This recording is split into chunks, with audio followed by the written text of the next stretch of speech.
But the thing is a rat. Are you a rat? Are you a rat? Yeah. Are you a rat? Shit. But the thing me a rat. That's slander, homie. Niggas can sue you for that.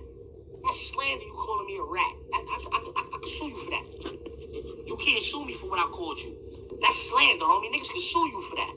That's slander. You calling me a rat? I can sue you for that. You tell him what happened, nigga. Oh, I ain't in the street no more, man. Nigga did that to my wife. She was a civilian, man. Blah, blah, blah. You tell him what happened. I'm not. I'm just gonna get busy. I get in that pen. I told them niggas like, yo, man, listen, man, I'm AWOL from DFY, man. Like, what? Come to find out, unbeknownst to me, my uncle worked in Mall 2, you heard? Yeah, he lost that day. My uncle worked in Mall 2, you heard? Long story short. Nah, not that day. I'm telling them, in that pen, I'm telling them niggas everything. I'm saying, after that, I'm like, yo, listen, man, I'm 13 years old. I'm saying, they're like, what? I'm 13, man. My name's such and such. I told them niggas I was 16, so I cut it to Allen. I'm AWOL from DFY right now. Yeah, like, so, and then I start telling, like, yo, my uncle working more too, his name is Jackson, blah, blah, blah, blah, blah, blah. I thought that nigga wasn't in the crib when I got there. If he would have been in that crib when I got there, none of that shit would have happened, you heard? Like, Uncle Notorious, like, that was that nigga crib named Jackson. I'm saying, anybody been to Mall 2, niggas do whatever y'all want, y'all not getting this jacket off. If y'all get this jacket off of me, it's going bloody. Nobody gonna want to wear it. It was red, white, and blue. So niggas is like, so it's a nigga he about my side, he a little, but you can tell he older than me, he like my side. He hitting me mad hard, boom, in my face, you know, niggas telling niggas, stop hitting him in his face because you'll start bleeding, you heard? And they giving me mad body blows. I'm ready to tell you, in the crib, it's like, yo, leave that little nigga alone, you heard? Sneakers is off, everything. Yo, leave that little nigga alone, you heard? Get that nigga his sneakers back. Oh, niggas throw the sneakers back there and all that, niggas throwing them at me. You know what I'm saying? When I do it again, the nigga kick me in my ass, boy. Nigga kick me in my ass. You know, you be butt-ass nigga kick me in my ass. Boom, fat nigga. Boom, my head hit the wall. Boom, oh, shit. Nigga start trying to pop. Now, you know, nigga, you ain't really trying to do nothing. I curl up like a cheese dude. God, our office, my office, indicted him promptly on a murder charge. Thank you. Because I'm about to break it down for you. I shot a nigga in the back of the head, right? A nigga pulled his... Zip with the Drip brother received a sentence of 2 years, and this is under the same indictment number as his brother was prosecuted under for the murder in the second-degree indictment. Your Honor, I would seek to ask the rep. Salute, salute, salute. 10 toes down is in the building. You know what it is, man. Haul them up. Haul them up. Haul them up. Representing my city today. My town, my hood, my city, my town. Listen.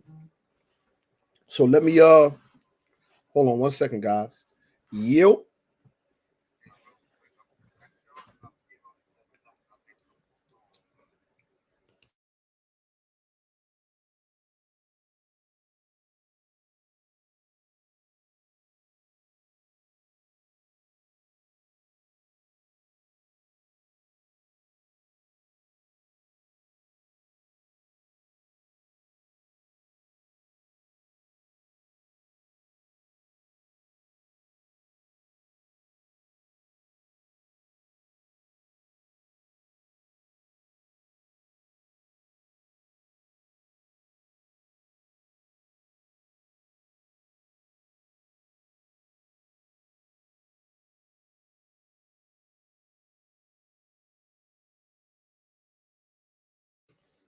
Yo, yo, listen. Let me tell y'all something. Let me tell you. Spin on them 10. I'm spinning early. I feel good. I wasn't even feeling this good just now. The fridge over there. Son put bullet holes in the fridge. Listen, let me tell you something. It's early. Turn the volume up. Let me tell you something. When I give y'all this, I'll be blessing y'all. I'll be blessing y'all with information, with facts and truth. When I do this right here, right?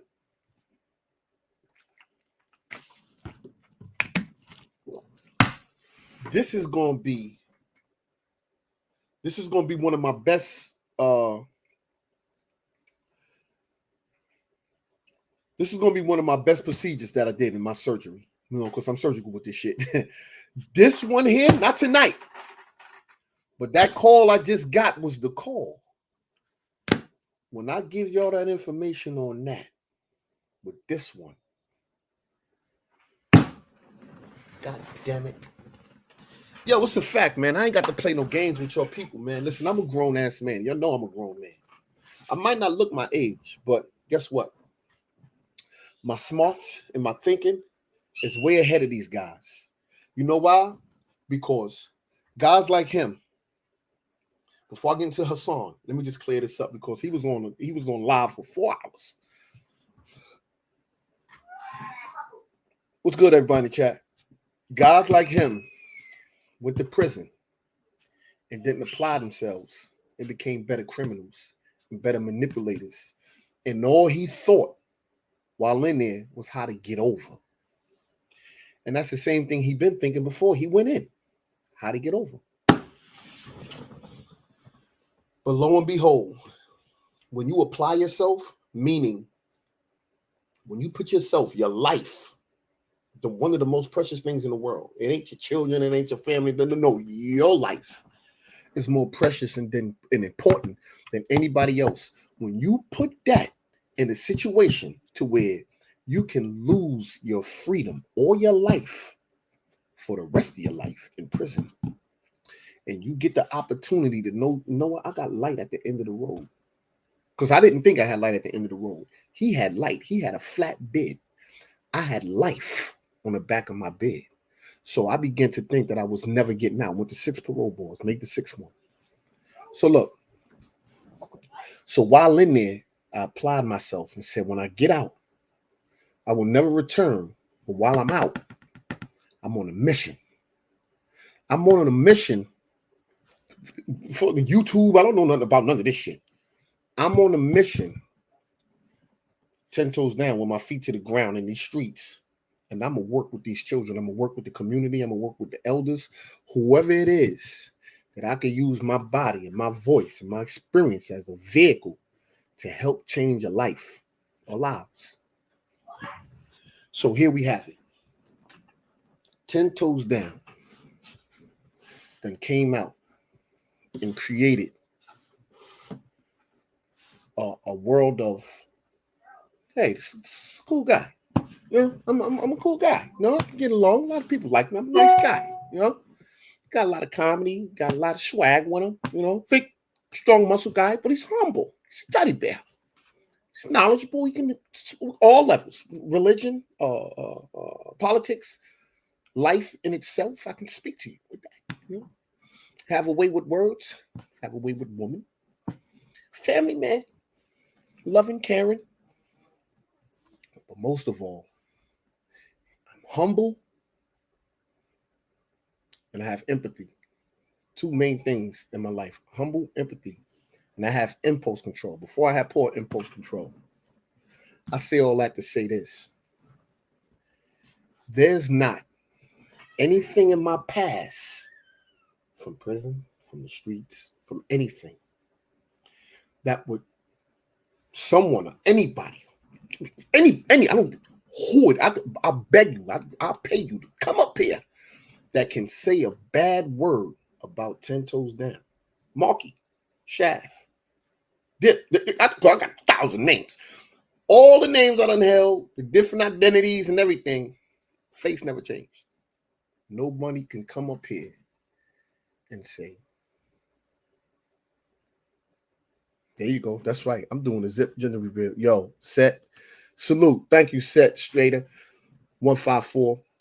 10's doing a zip gender reveal. Expose them, 10. Yeah, I'm definitely going to do a gender reveal. Tonight is Hassan Campbell, but before I get into him, because I ain't going to take long on Hassan, but there's not a soul that can come up here and say, 10 is, I mean, they could say it. Yeah, 10, you move. Anybody can say anything. But nothing is tainted in my blood to say, 10 a move. 10 is a rat. 10 is this, 10 is that, pointing fingers, this, that. He did this with a guy. He did this. No. You know what 10 did?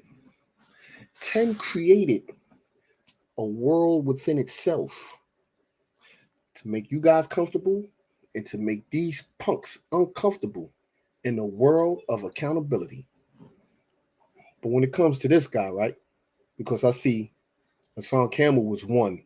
And my reason for going at Hassan Campbell was not him, and it wasn't personal. That's family.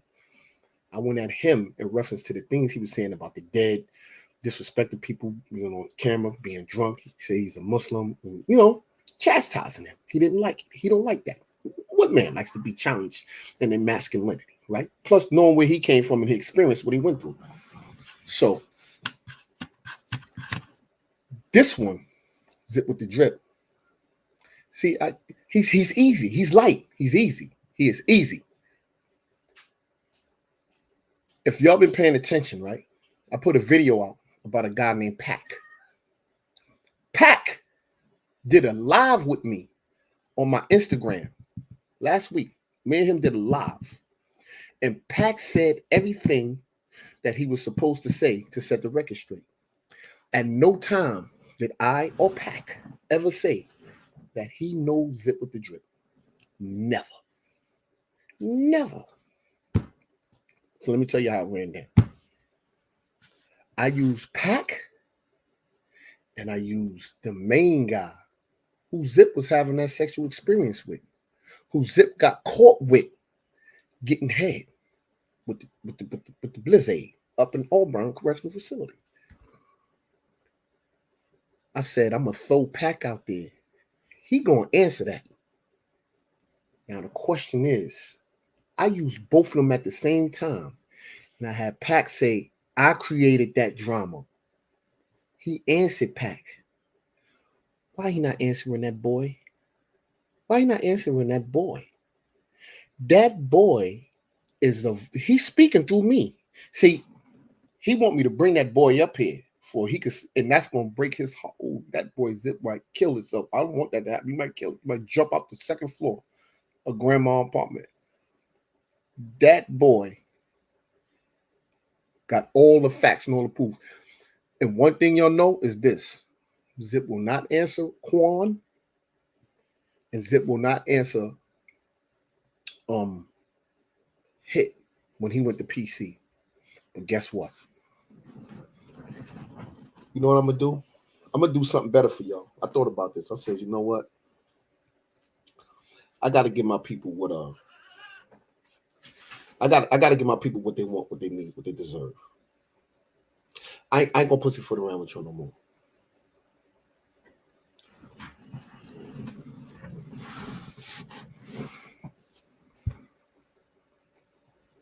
If you got more than 5 people saying the same thing, and they were there at the same exact time with you, who knows you, friends with you, spoke with you, and they got the same exact story, you have to believe it.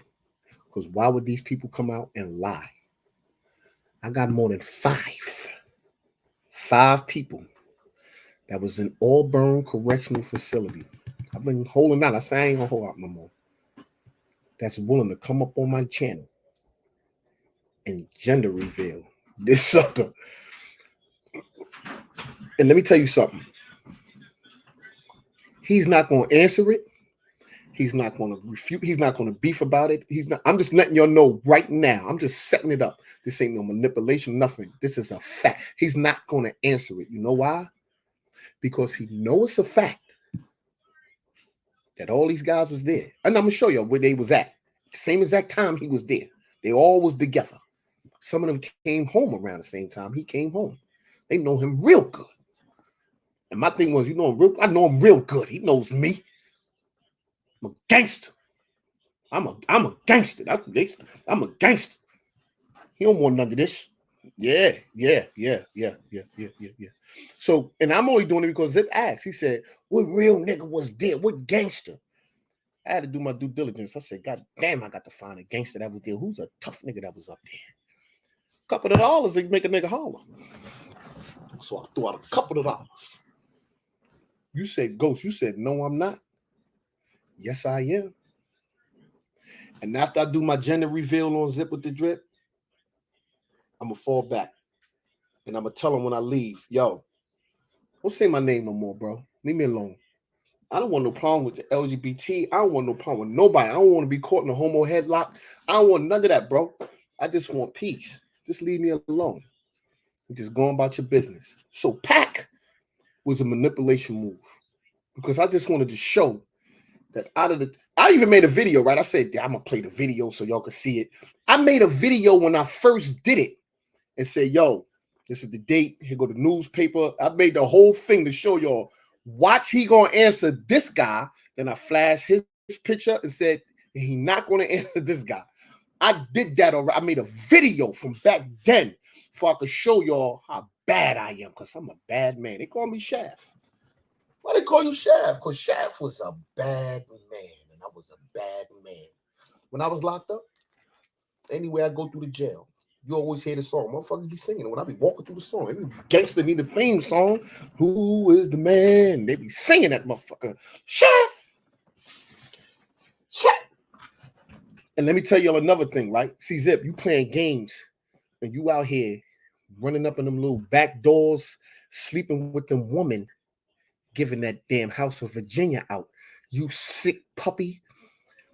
Yo, he police, he ratting. That's not ratting.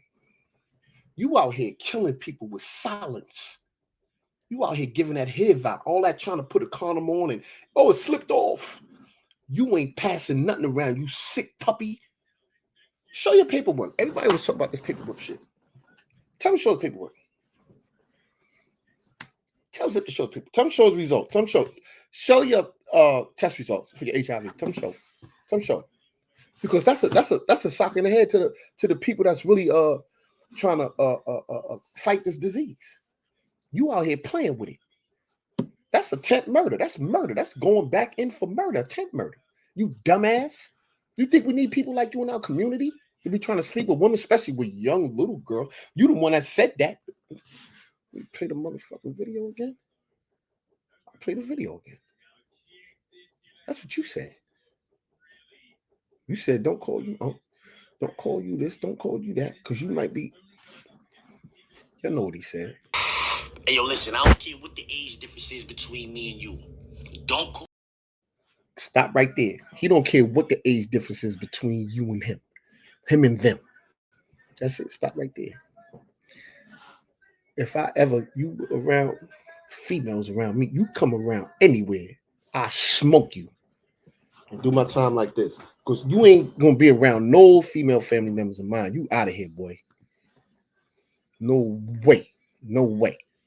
So now listen. Another thing, right?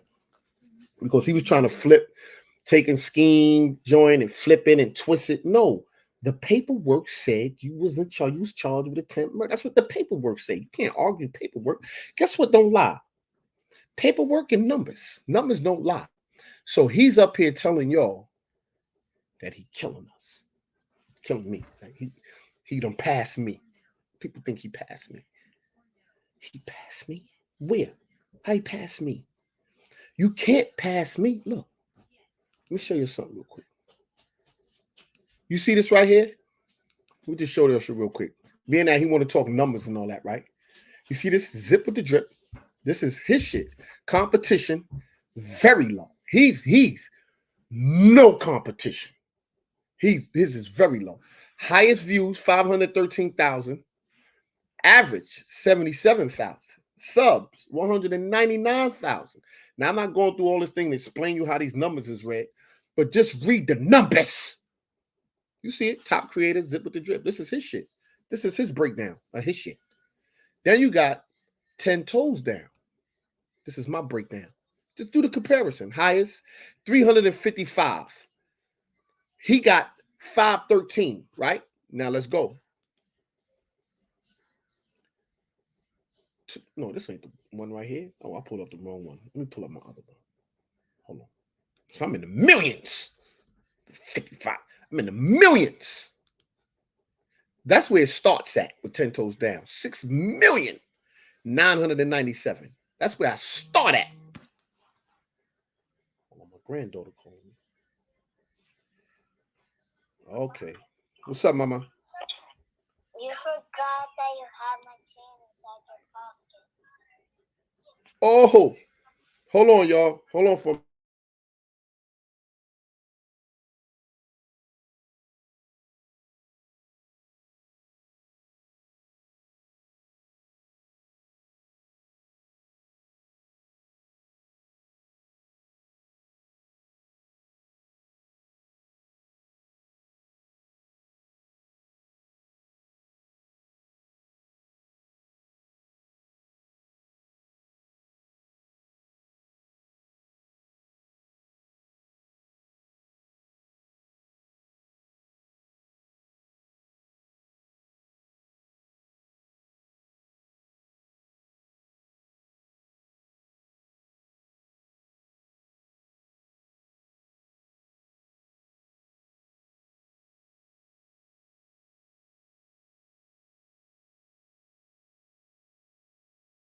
All right.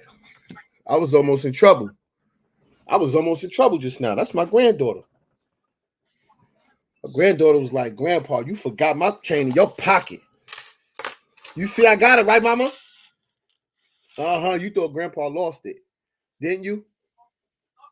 You thought Grandpa gonna owe you some money? Yeah, you don't even know which way to turn your head. You thought Grandpa was gonna owe you some money. I ain't owing you nothing. I got it right here. I'm gonna bring it to you tomorrow, right, Mama? Okay. All right. Love you. Okay. All right. Bye-bye. Yo. Yeah, that was my G baby right there. That's my granddaughter. I forgot the my little G baby right there. I almost had this in the washing machine. What? Oh, I'd have been finished if I'd have washed this. What? My granddaughter would have been mad as hell. So, yo, listen, man. Where I was at? Where was that?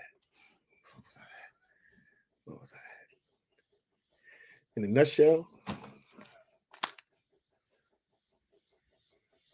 we winning. And when I say we winning, I'm talking about me, my team, my homies.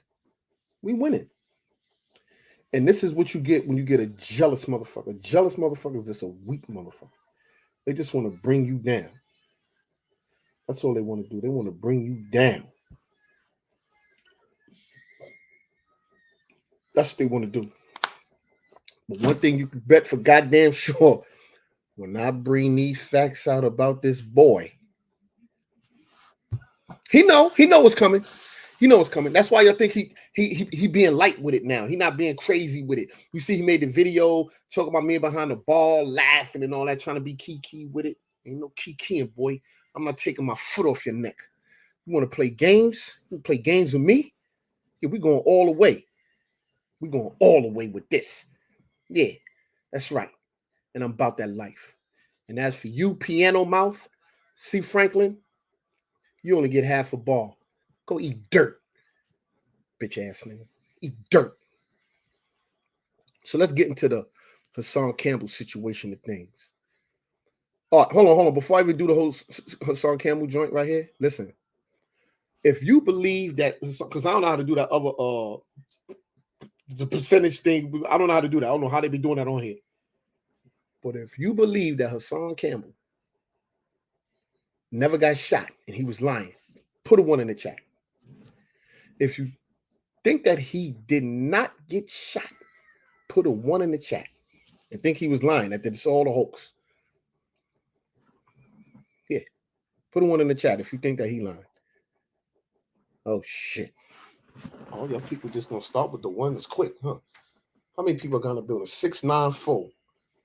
Okay, they say hell yeah, they think he lying. They JP Farley. Mm-hmm.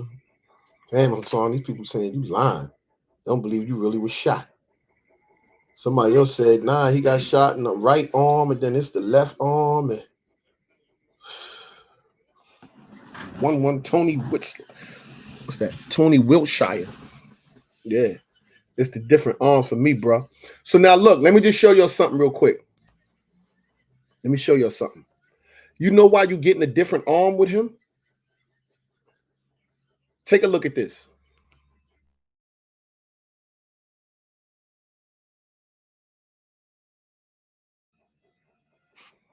That's simple. That's me, my shirt.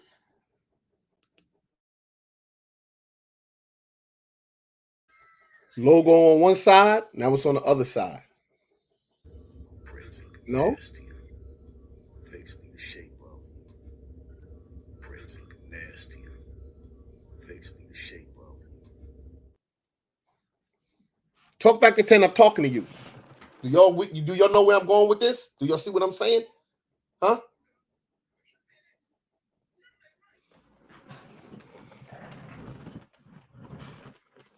He using the camera in selfie mode.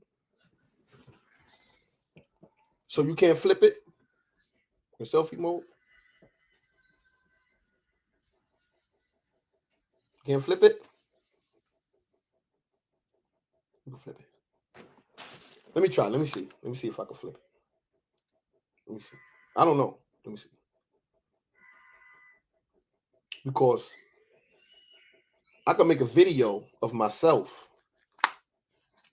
like this, not in selfie mode, and I can flip it. I can start the video and flip it where it's on my right and then flip it to the left. But this is the fact, right? He in fact did get shot. No bullshit.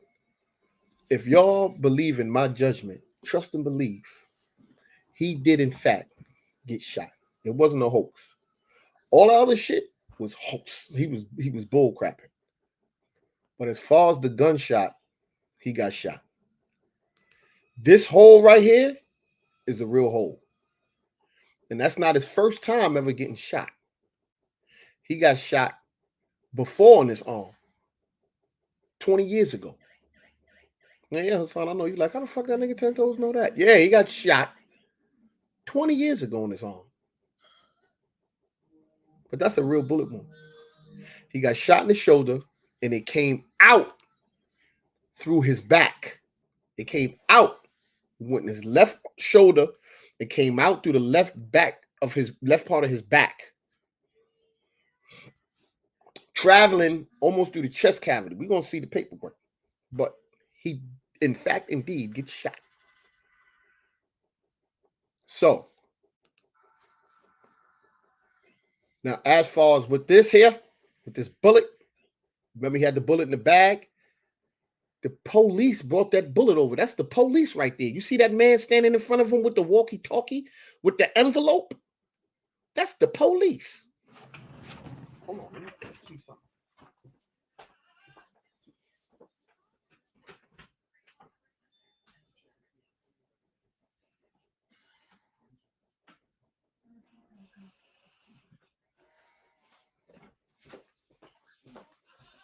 That's the police right there. That's the police inside the hospital and brought him the bullet before he could see it.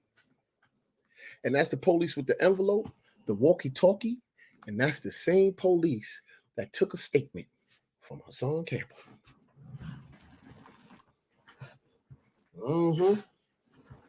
Now the question is, what did Hassan Campbell say happened? What did he say happened? What did he say? What did not 10 I'm about to say my own goddamn name. What did Hassan Campbell say happened? I bet you none of y'all could find out what he said. But 10 toes down, I'm a due diligent motherfucker. I put that work in. I find you, boy. Couple of dollars will make people holler. Yeah, talk back to 10. I'm talking to you. So now let's take a look at this right here, right? Let's take a look at this. Hold on, let me make sure. Because I'm about to start pulling shit up. Let me make sure that I'm pulling up the right joint.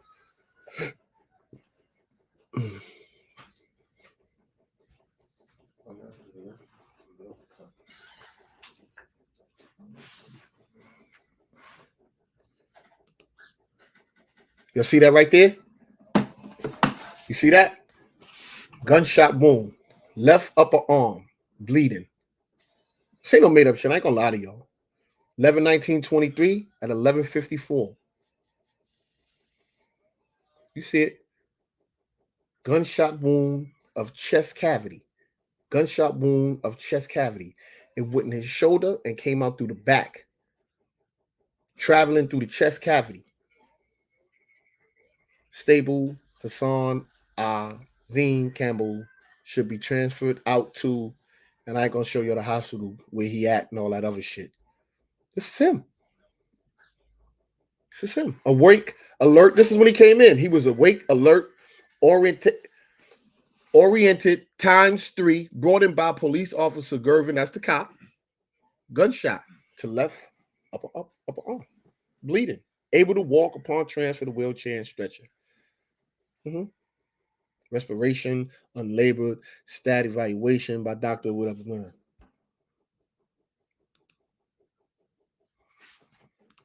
Real talk.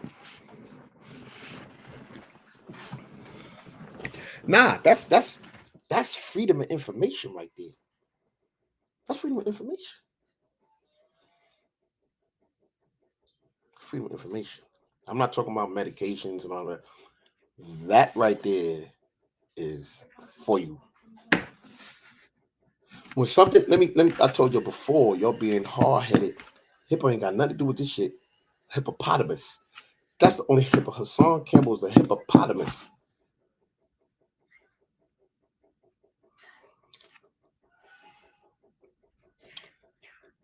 When it comes to legal work, right? Anything with legal work in it, you can guarantee you can fool you anything that you want. You know the only thing that you couldn't fool you? You couldn't fool you zip with the drip getting head. You can't fool you that. You got to get the real people and have them pull up and come through and say what happened. You got that's how you're gonna get that. But other than that, you ain't gonna get it. You ain't gonna get it. So when it come to Poppy, what are you doing, Pooch? Turn it down a little bit, baby. So he just took a picture after. Oh, let me see. Always more. Let me see. 10. He just took a picture after the incident with his shirt off and that damn Bluetooth in his ear. The Bluetooth is in his right ear. Tattoo saying, listen, I'm telling y'all what the facts are. Papers don't lie. What the police gonna say, he got hit in the right arm and the left, and he did the hokey pokey and turned himself around. That's what it's all about. I'm not talking about no hokey pokey shit. I'm talking about some real life shit that happened. That's what happened to Hassan. He really got hit. There's no big deal about it. Like, what's so serious? It's not that serious. As far as him getting hit, it's serious. But with him going all the way lying about it, nah. I wouldn't even deceive y'all and have y'all on some, you know what I'm saying? I'm not going to have that. I'm not going to do that.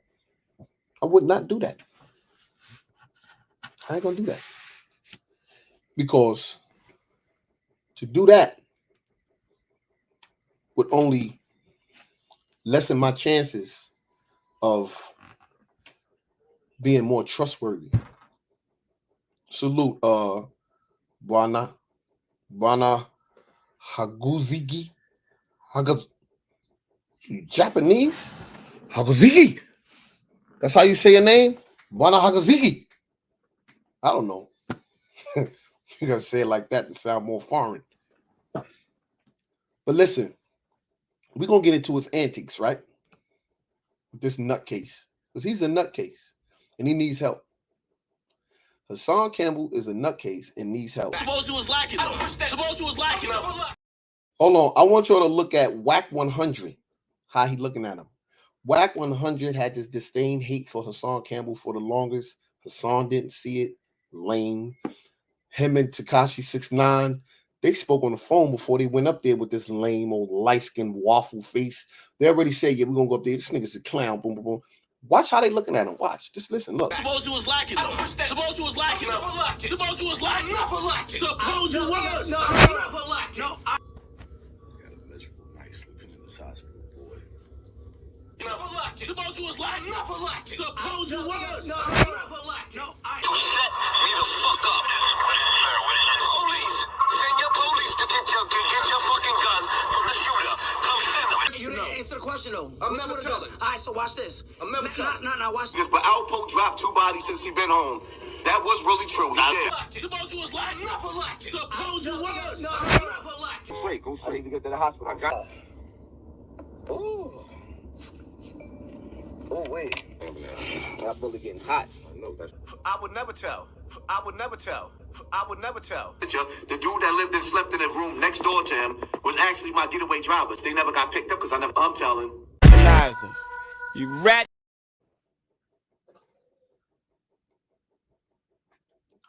Let me talk to Hassan Campbell. Listen, Hassan. Let me talk to you.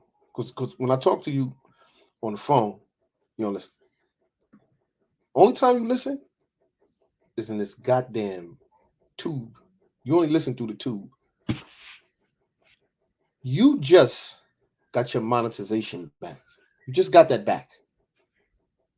YouTube took your whole monetization because of your wildest antics. They took it away.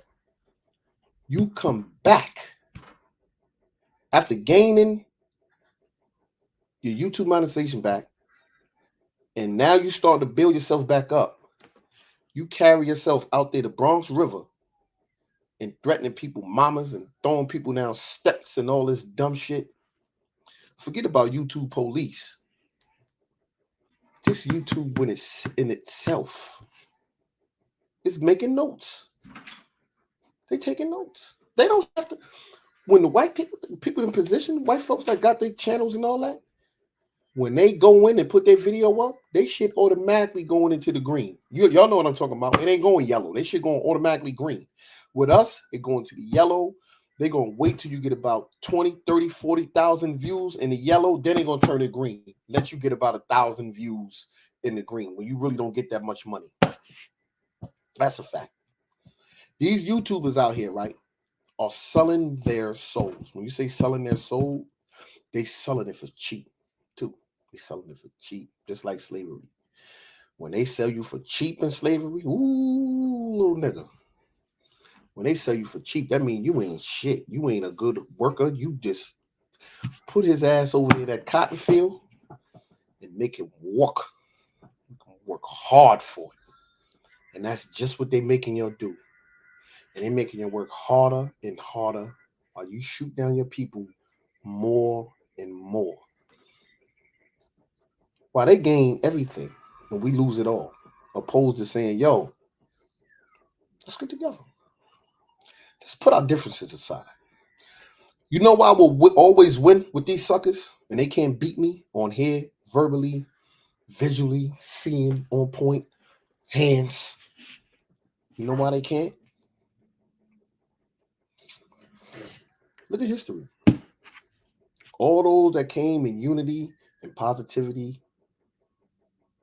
they always won at the end. Always. Always won at the end. Yeah, they always win at the end. I come in peace. I come with love and unity. And they, we ain't trying to hear that. Well, if you're not trying to hear it, then go over there. Once you start talking that talk, you interrupting what we got going on this side.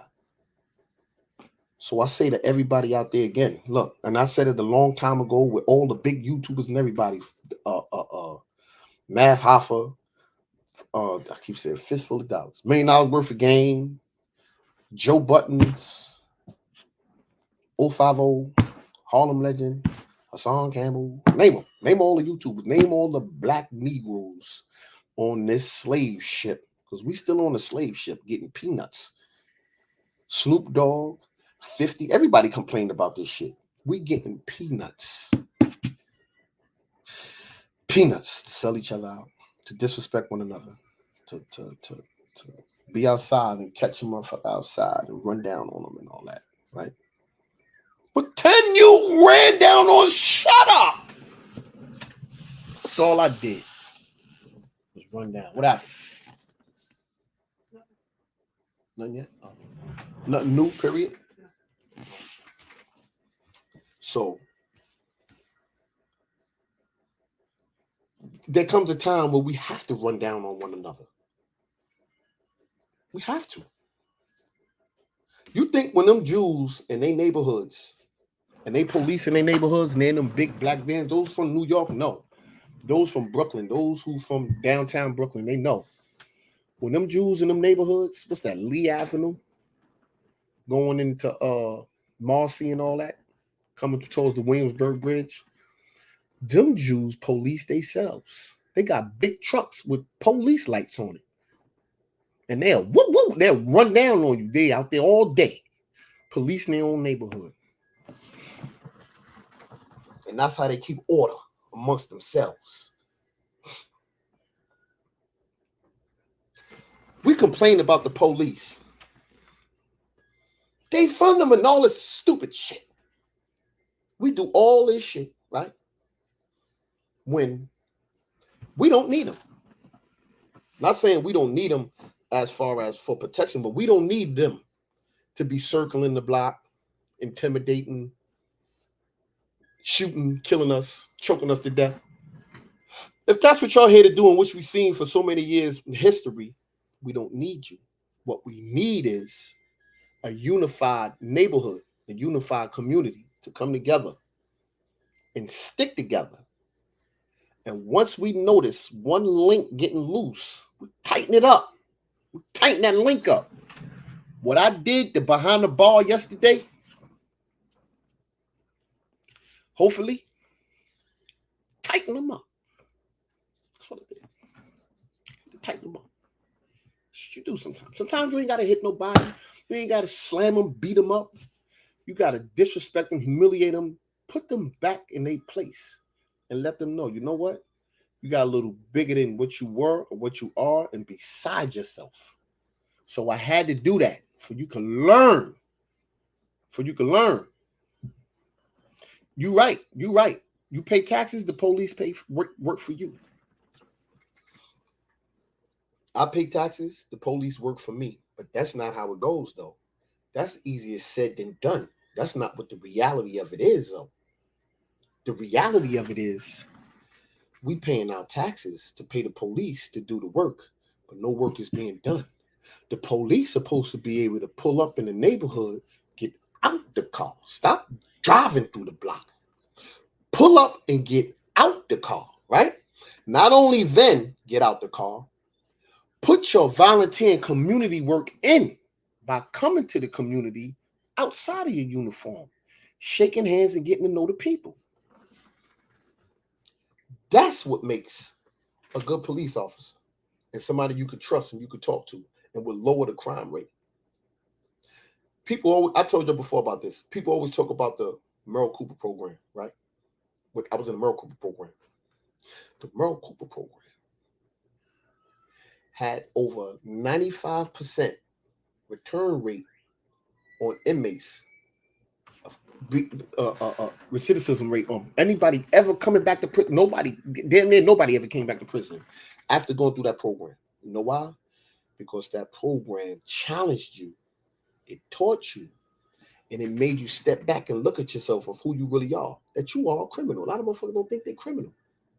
And those who think they are, like this lame, sick house in Virginia little nigga, he knows he's a criminal, but he don't even know why.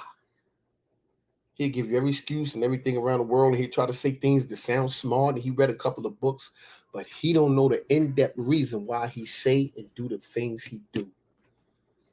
And he's easily read, and that's why I be killing him.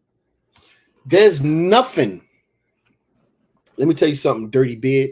There's nothing that you're saying about me that came from your own thought or creation. Everything you say, you got from me. I created it. Anything you're here saying bad about me, I created that. You know why? Because I couldn't go free without sin. I had to show something. Staying at PJ's is like Area 51, only authorized personnel. Only is allowed. He could have got his TV turned off for real, for real. That's a fact. Chief red hair, brown eyes. Oh yeah, Chief red hair, brown. I know who you are. He could have definitely got his head, TV, everything turned off. So I don't know why he mad at Saladin for when Saladin did nothing but help him. In reality, you never look at the bigger picture. The small pictures, oh, I think you lined me up, Saladin. No, that's a small picture. You know what the big picture is?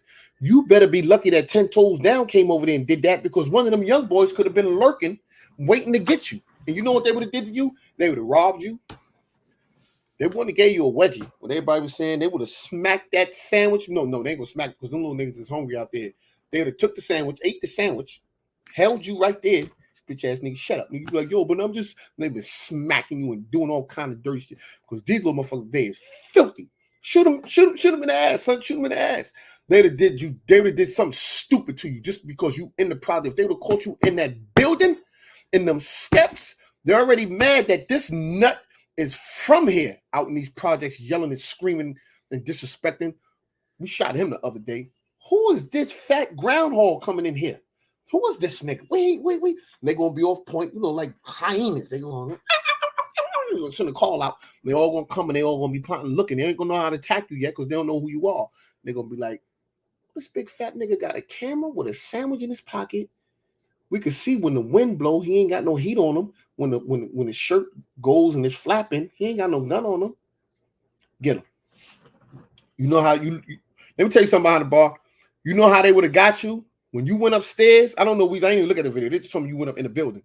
When you went to the 5th floor, Shorty would have called downstairs to the nigga on the 2nd floor. He about to come down on the elevator right now. Press the 2nd. And that's what they've been waiting for you at. Or what they would have did was you would have got on there and they would have pressed the 12th floor before you pressed the 1st. And that shit would have went up first. Took you, don't move, stupid. Get off the elevator. They'd have gave you a whole new haircut because you was out there looking filthy. Your hair wasn't right. You wasn't smelling right. Your clothes wasn't right. Everything was off. You didn't have the description of a guy who was thorough enough to even be in Bronx River. You look like a nigga that was a fiend trying to stick somebody's house up. If you knocked and they would have opened the door, oh shit, you'd have either been a raper or a thief. They would have finished you out there. They'd have finished you, stupid. Don't ever do that, you dummy. So now that lesson was learned, here go the next lesson.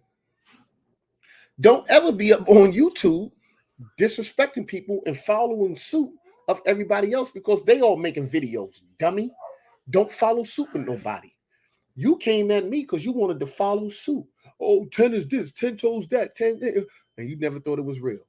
But you know it was real.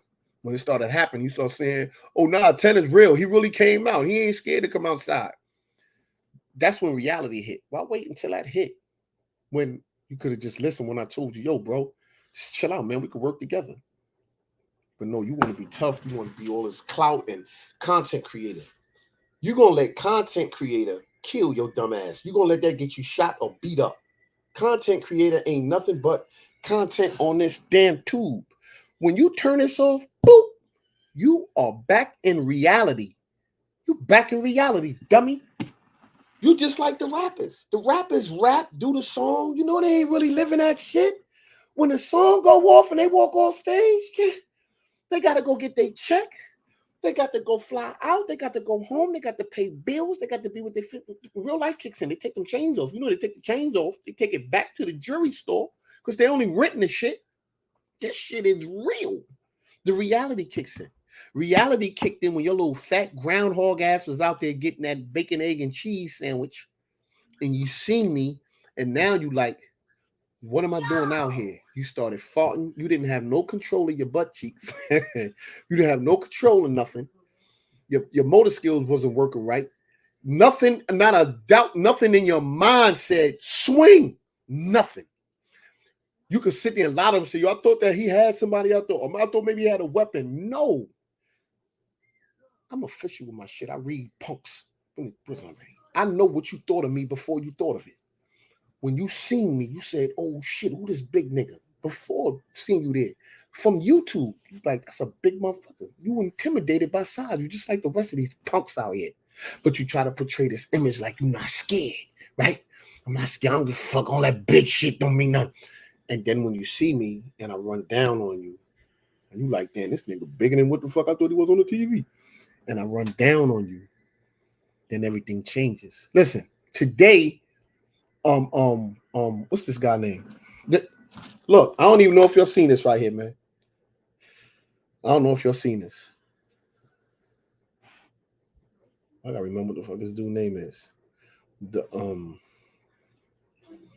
This dude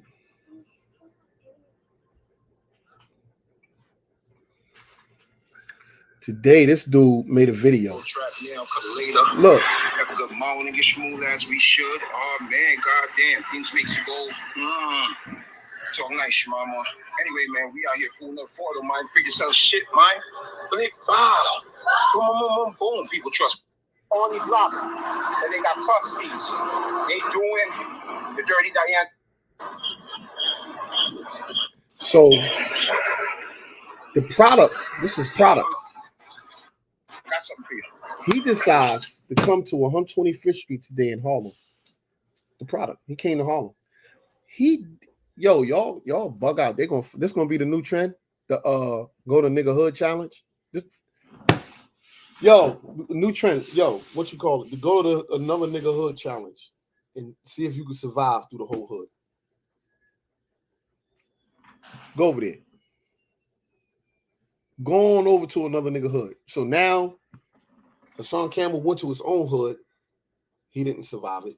They shot him. Behind the bar, decides to go behind him. I can do the projects. It didn't work. I screamed on him, spit all in his face and his mouth. Now, OG Product comes to Harlem on 125th Street. But he was smart. He was saying he was live, but he pre-recorded that video. He said he was there today, but he wasn't. Today was rainy and gloomy. He was there on a nice day, bright sun out. And he made it blurry, so you really couldn't check where he was at that moment. And he was talking about, we're 10 toes down at, we're 10 toes down at. Pull up, he looking for me. Off the rip, I went right in his comment. Tell me what avenue you on, because I thought he really was live. I said, what avenue you on? Let me know so I can pull, goon. I said, go ahead, goon. I'll pull up. Where you at? They start talking this, where you at, 10 toes down? Where you at, beloved? When he said the word beloved, I knew that he came in peace. So I said, all right, I'm going to be peaceful with him. I'm not going to do him dirty. Now, it was one thing for him to be in Bronx River doing that dumb shit in that neighborhood. Well, it's another thing. You coming to Harlem on my grounds? What's wrong with you, stupid? But so I think that he didn't come up here looking for no smoke. But if he did, and he that crazy, do it live. Do it live. Say right now, yo, 10 toes, I'm right here, right now. Any one of y'all think y'all that tough? See Frank Stan, you Frank Stan sausage mouth. Say 10 toes down right here on 125th Street. Pull up. If you that tough, because now the word gonna be, 10 toes down. You ain't gonna pull up on me. You ain't gonna come to my hood. Why would I do that? I told y'all I'm smart. I'm a master manipulator and I'm strategic. Why would I just pull up in your neighborhood? That's stupid. If I pull up in your neighborhood, guess what that means? Like on some, you don't want this smoke. If I pull up in your neighborhood on this smoke shit, that means I'm ready to go back. You more important than my granddaughter, my son, and you more important than that. Not me. I know them. I like freedom. I like to do this. Look, I could just do this right here. Look. I could get up, pour all the water out, and go walk over there and get another one. I could get up and just open the door and walk right outside.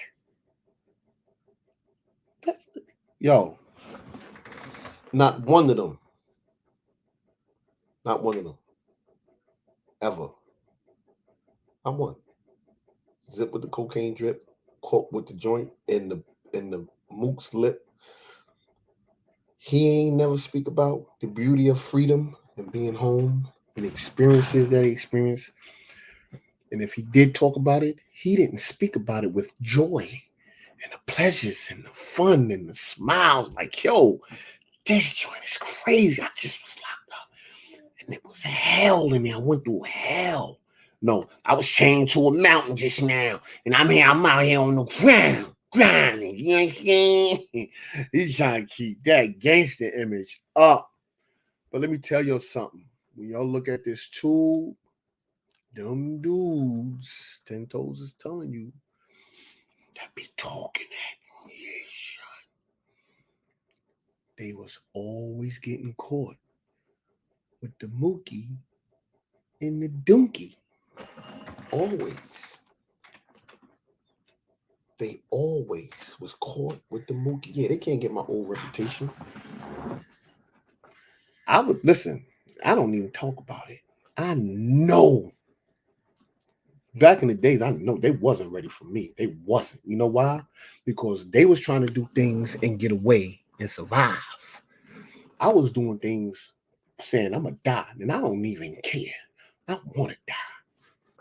That's how I thought before. I wanted to die. I wanted to. When my pops got murdered, right? That was it.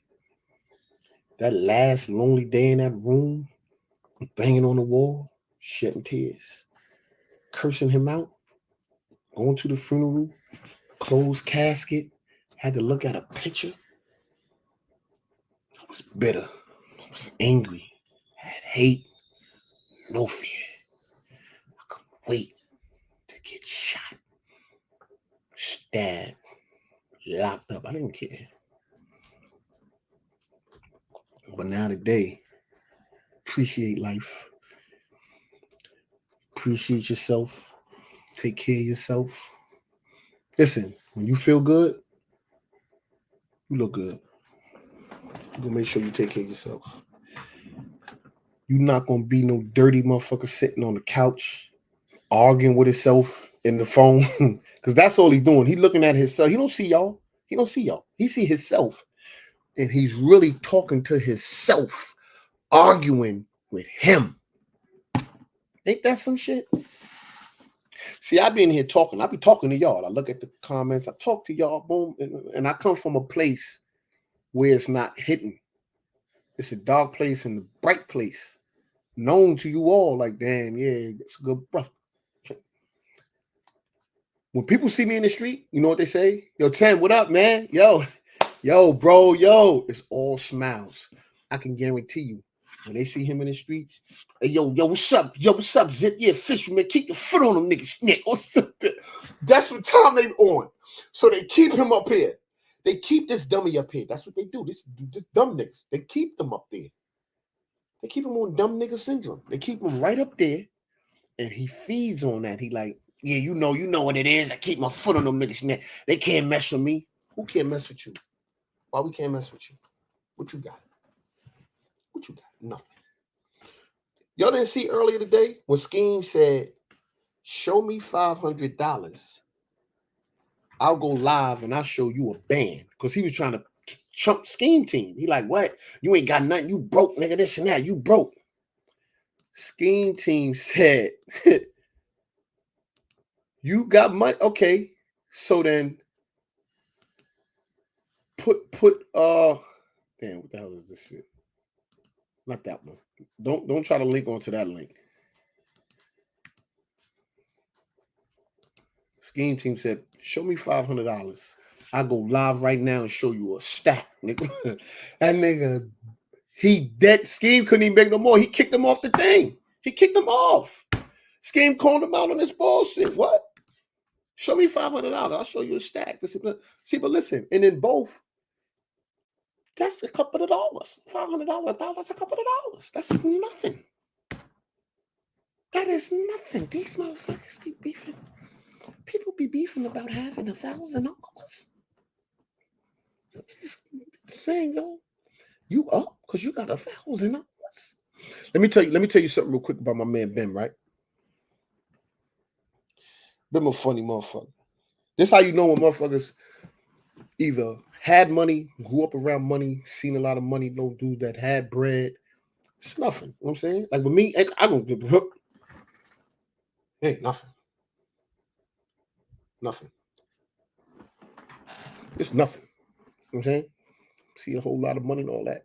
A lot of y'all dudes see a whole lot of money. You start thinking about robbing. You heard Zip. Yeah, you don't come outside with that money. You came out, nigga, I rob you.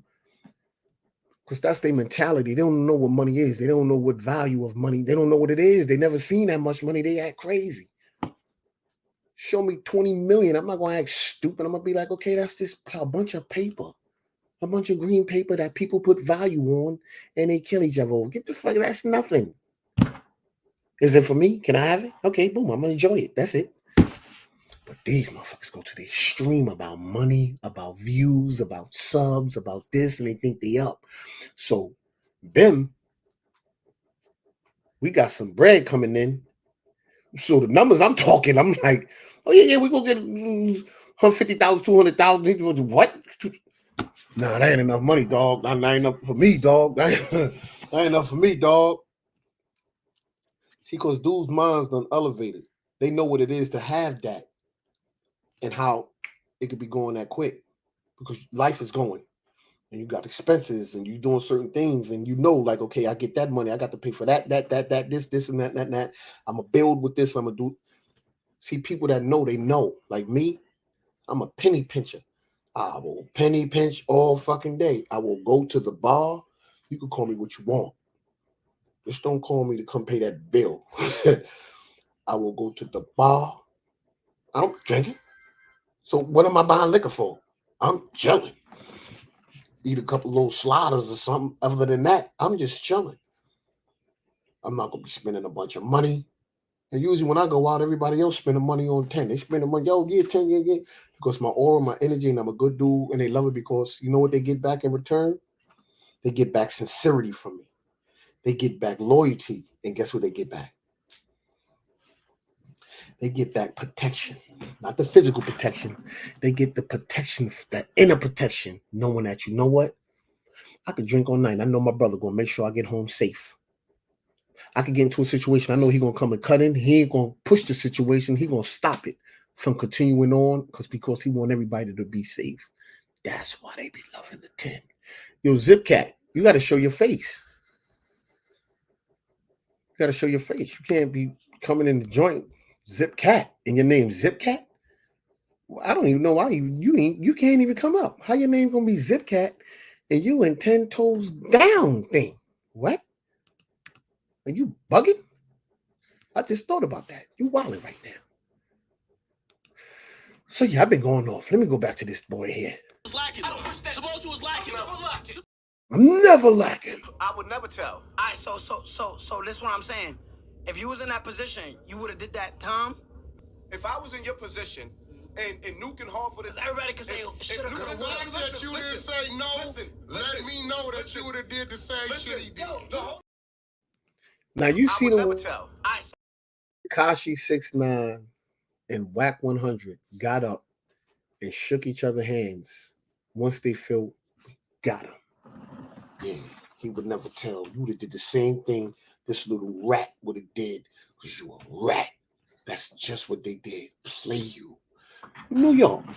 What's going on with y'all out there? Like for real, what's going on with New York City? What's going on with New York? New York used to be the city that never sleeps. We've been sleeping for so long. The city that never, we just been sleeping. What's going on with New York? Everybody just punks out here and we all just fighting each other? Because the majority of the YouTube or the so-called dirty section, everybody's from New York. Majority of them done moved to another state, but they from New York, beefing within New York. You got Hassan Campbell. You got with the cocaine drip, with his joint on the homo lip. You got Bullets Gotti. You got CK. You got me. You got Mac Mean. You got, goddamn, name them. Anybody. Roski. Name them. All New York. 050, Harlem Legend, DGR. Name them. Keep going. Just name them. Just Talk, Real Talk. Name them. All from the 5 boroughs. Divine. We all from the same city, the same town, right?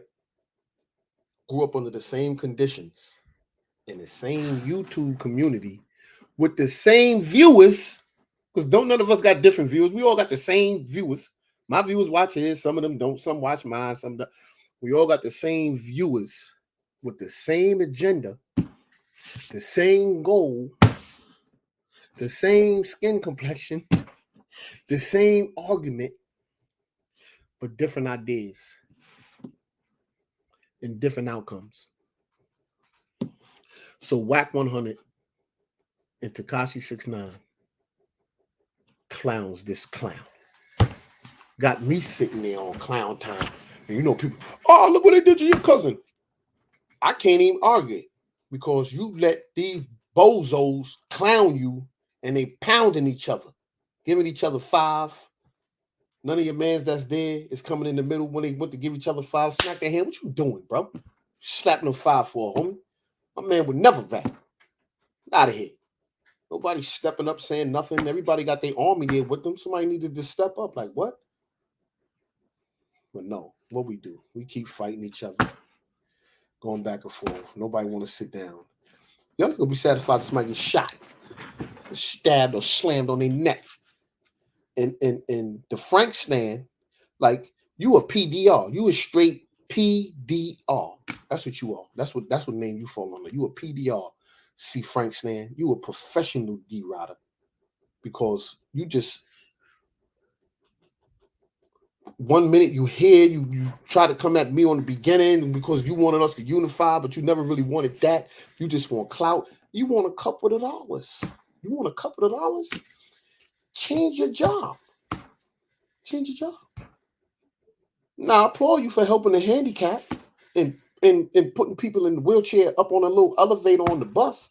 But other than that, bro, change your job if they're not paying you enough. Because no matter what you do on YouTube, you never, ever going to make it. That's a fact. You're never, ever going to make it. Never. You hear me, Frank Stan? You're never going to make it. You're not a boxer. You're washed up. You smoke cigarettes. Your health is bad. And you ain't shit. You live in somebody else's house. You think you're the toughest dude in America. You fought people in Brownsville and everything. Don't you know it's tough people in Canada? It's tough people in Albuquerque. It's tough people everywhere. You're not the toughest motherfucker. Yo, nobody fear you. Nobody is scared.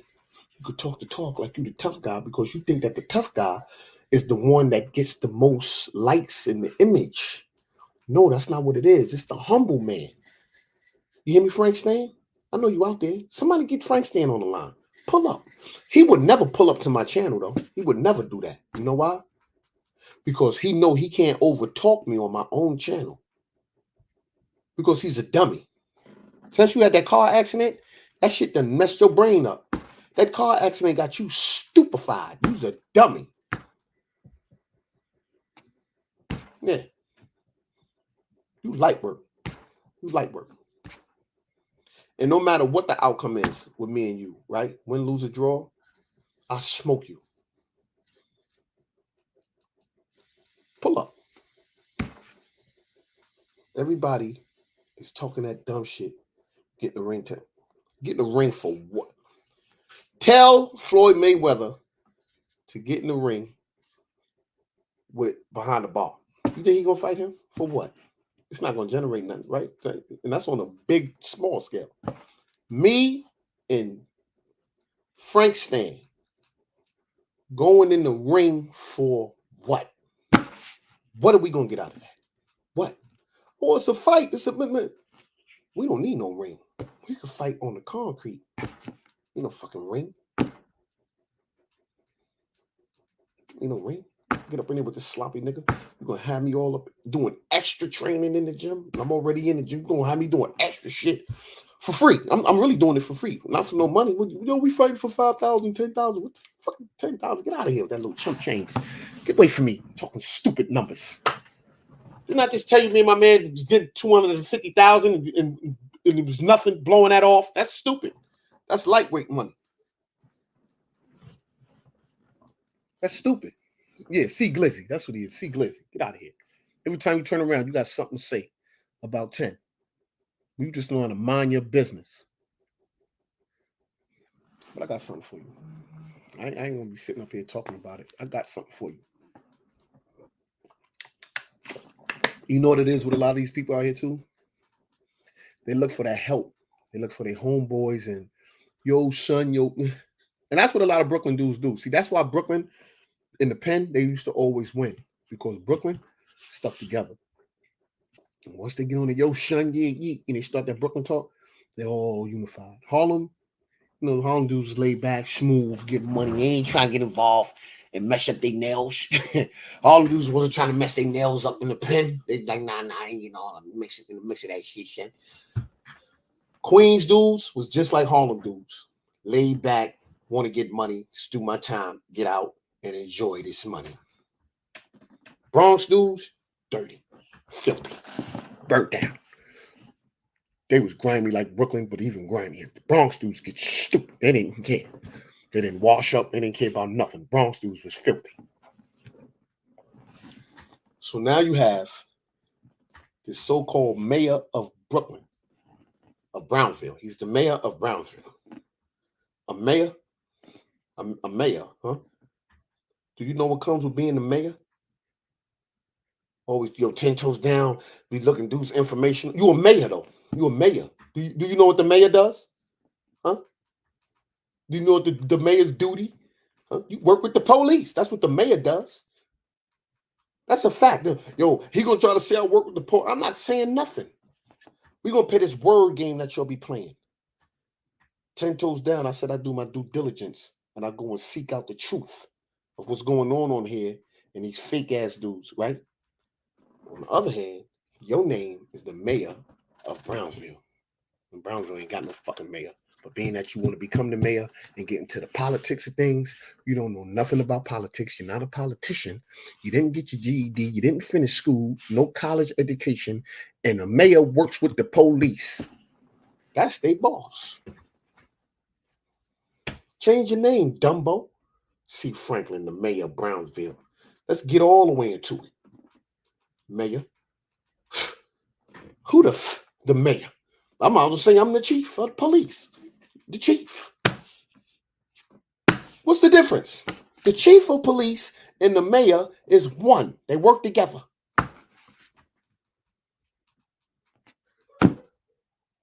What are you, a Democrat or a Republican?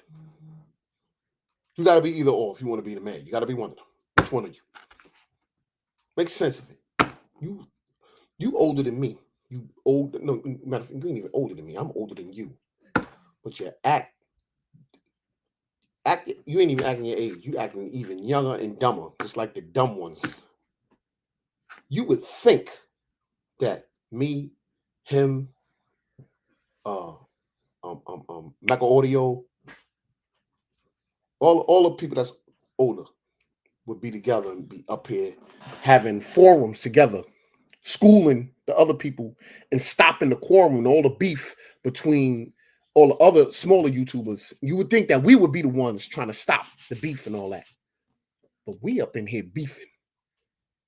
And I done got caught up in this web. But I don't see myself, but one thing I don't see myself as a beefer doing beefing about nothing. No, I see myself as a care, custody, and control. You in my care. I'm gonna take custody of you, and I'm gonna control you, you punks. That's what I'm gonna do. Every time you turn around, this man got something to say about 10 toes down. And always pull up to my. Now he got the new thing. You pulled up on him. Everybody say that. You pulled up on behind the bar. Pull up on me. What you want to go out to dinner? What you want? What's wrong with y'all? Pull up on you for what?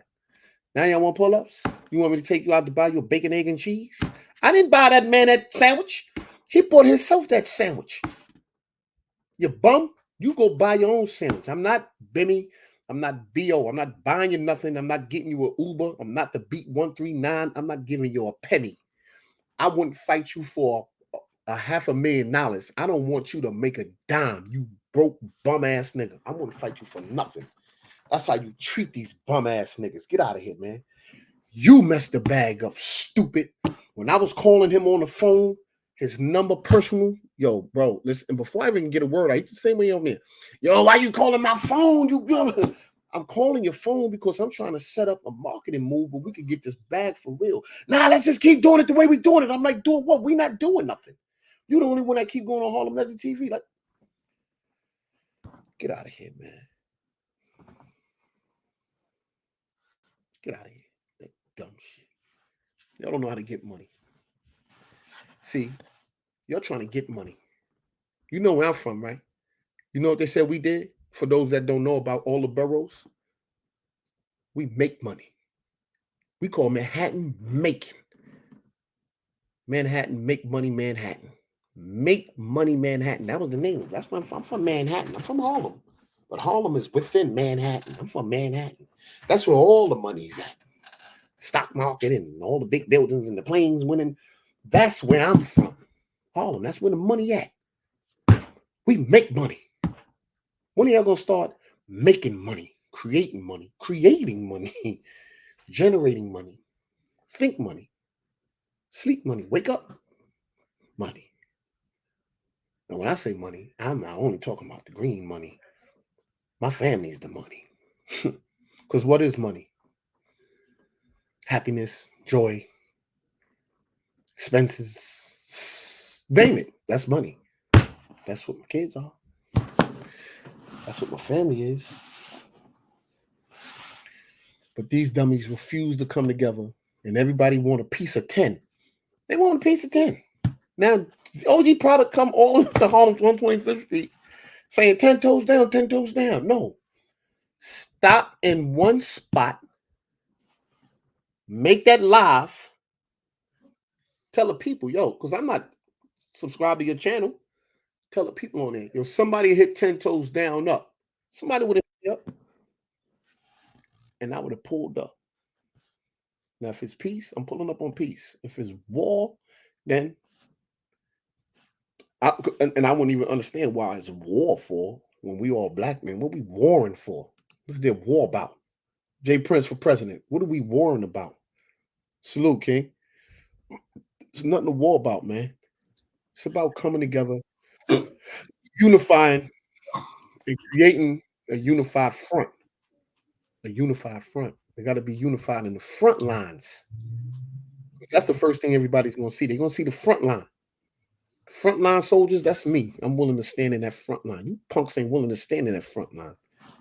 If the Ku Klux Klan did a march through Harlem right now, not right now, tomorrow morning, Harlem, Brooklyn, Queens, or the Bronx, if the Ku Klux Klan did a march with 5,000 deep,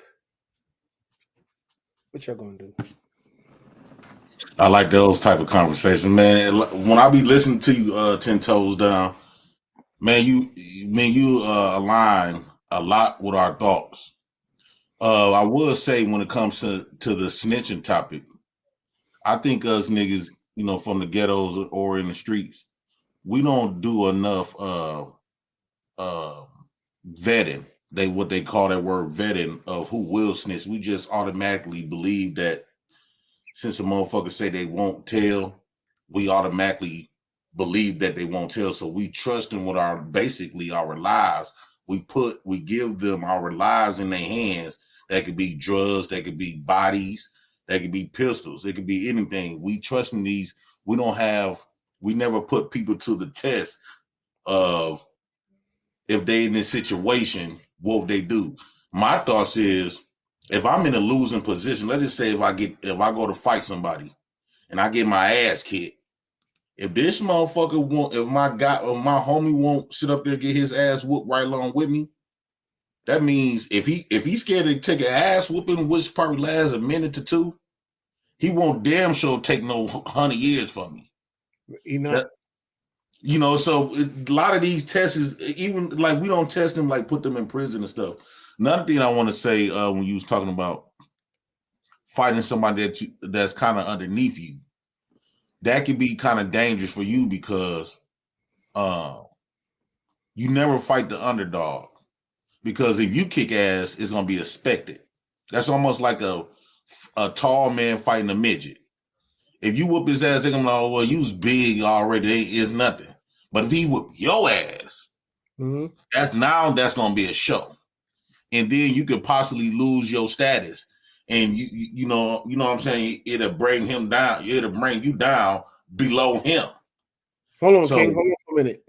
Zip cat, show your face. You gonna show your face? Jihad, I can't see your face either. You in the darkness. Oh, that is my man G. Yo, what up, brother? Hold on, J Prince. What up, Ox? Salam alaikum. Like salam, my kid. You can see me?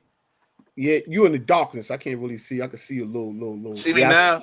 I see you now, Shake. I just want to Rick say one Ross thing. face. What up? What's My up, man Rick G? Ross looking face. Go ahead. I just want to say one thing. You know, you family. I love you. Peace to the other brother, right? Check this out.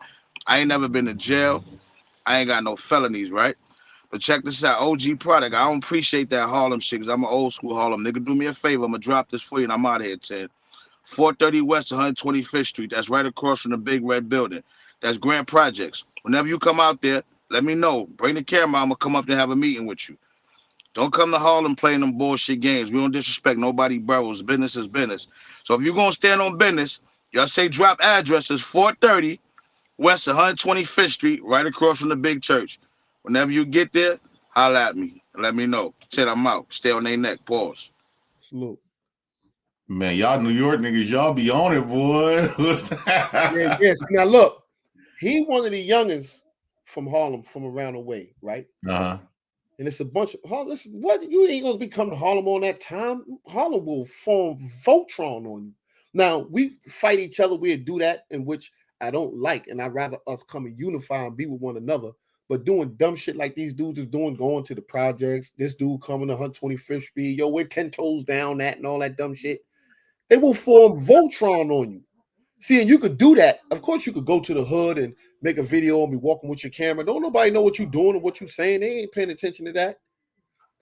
Put the camera up, get a bullhorn, and scream out what you here for. Let everybody hear. But then afterwards, what they do is, yeah, I was just in this hood. Ain't nothing happened. Niggas up there, no, nobody knows. You can walk past 50 dudes in the crowd and be like, yeah, I'm walking past all these bitch ass niggas. They ain't doing nothing to me. Right. Nobody gonna know nothing. But is that called for? Like, what the fuck? That's not even called for. Yeah, especially like when I don't know if I done got too old. Like a lot of stuff that, you know, used to trigger me where I used to be on business when I was in my 20s, my younger years. I don't know. I don't know what you think, 10. Like I'm 38. A lot of stuff I be letting slide. Shit, man. You ain't even all that older than my son, man. Come on, you could be my son. Oh shit, nigga! I thought you was around my age. And 10, I've been trying to find you your email. I've been trying to find your email. I had an email up here every time I've been going live. What are you talking about? What they say? 10 Toes Down TV 500K? No, it's 10 Toes Down TV1 at gmail.com. Okay, TV1. Yeah, I had it up here.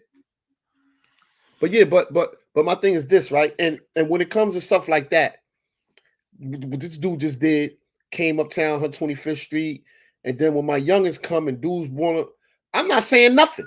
You created that. I'm not saying nothing. When they start beating you up like they did before in Brooklyn, and they chasing you and you running all around the corner, and in Harlem, you ain't but so far you're gonna run because you're gonna get caught. They gonna catch your ass. You getting caught. Mm-hmm. Start beating you up. Don't start saying 10 Toes Down did that. You did it. Now 10 Toes. I want to ask because now I'll be listening to you.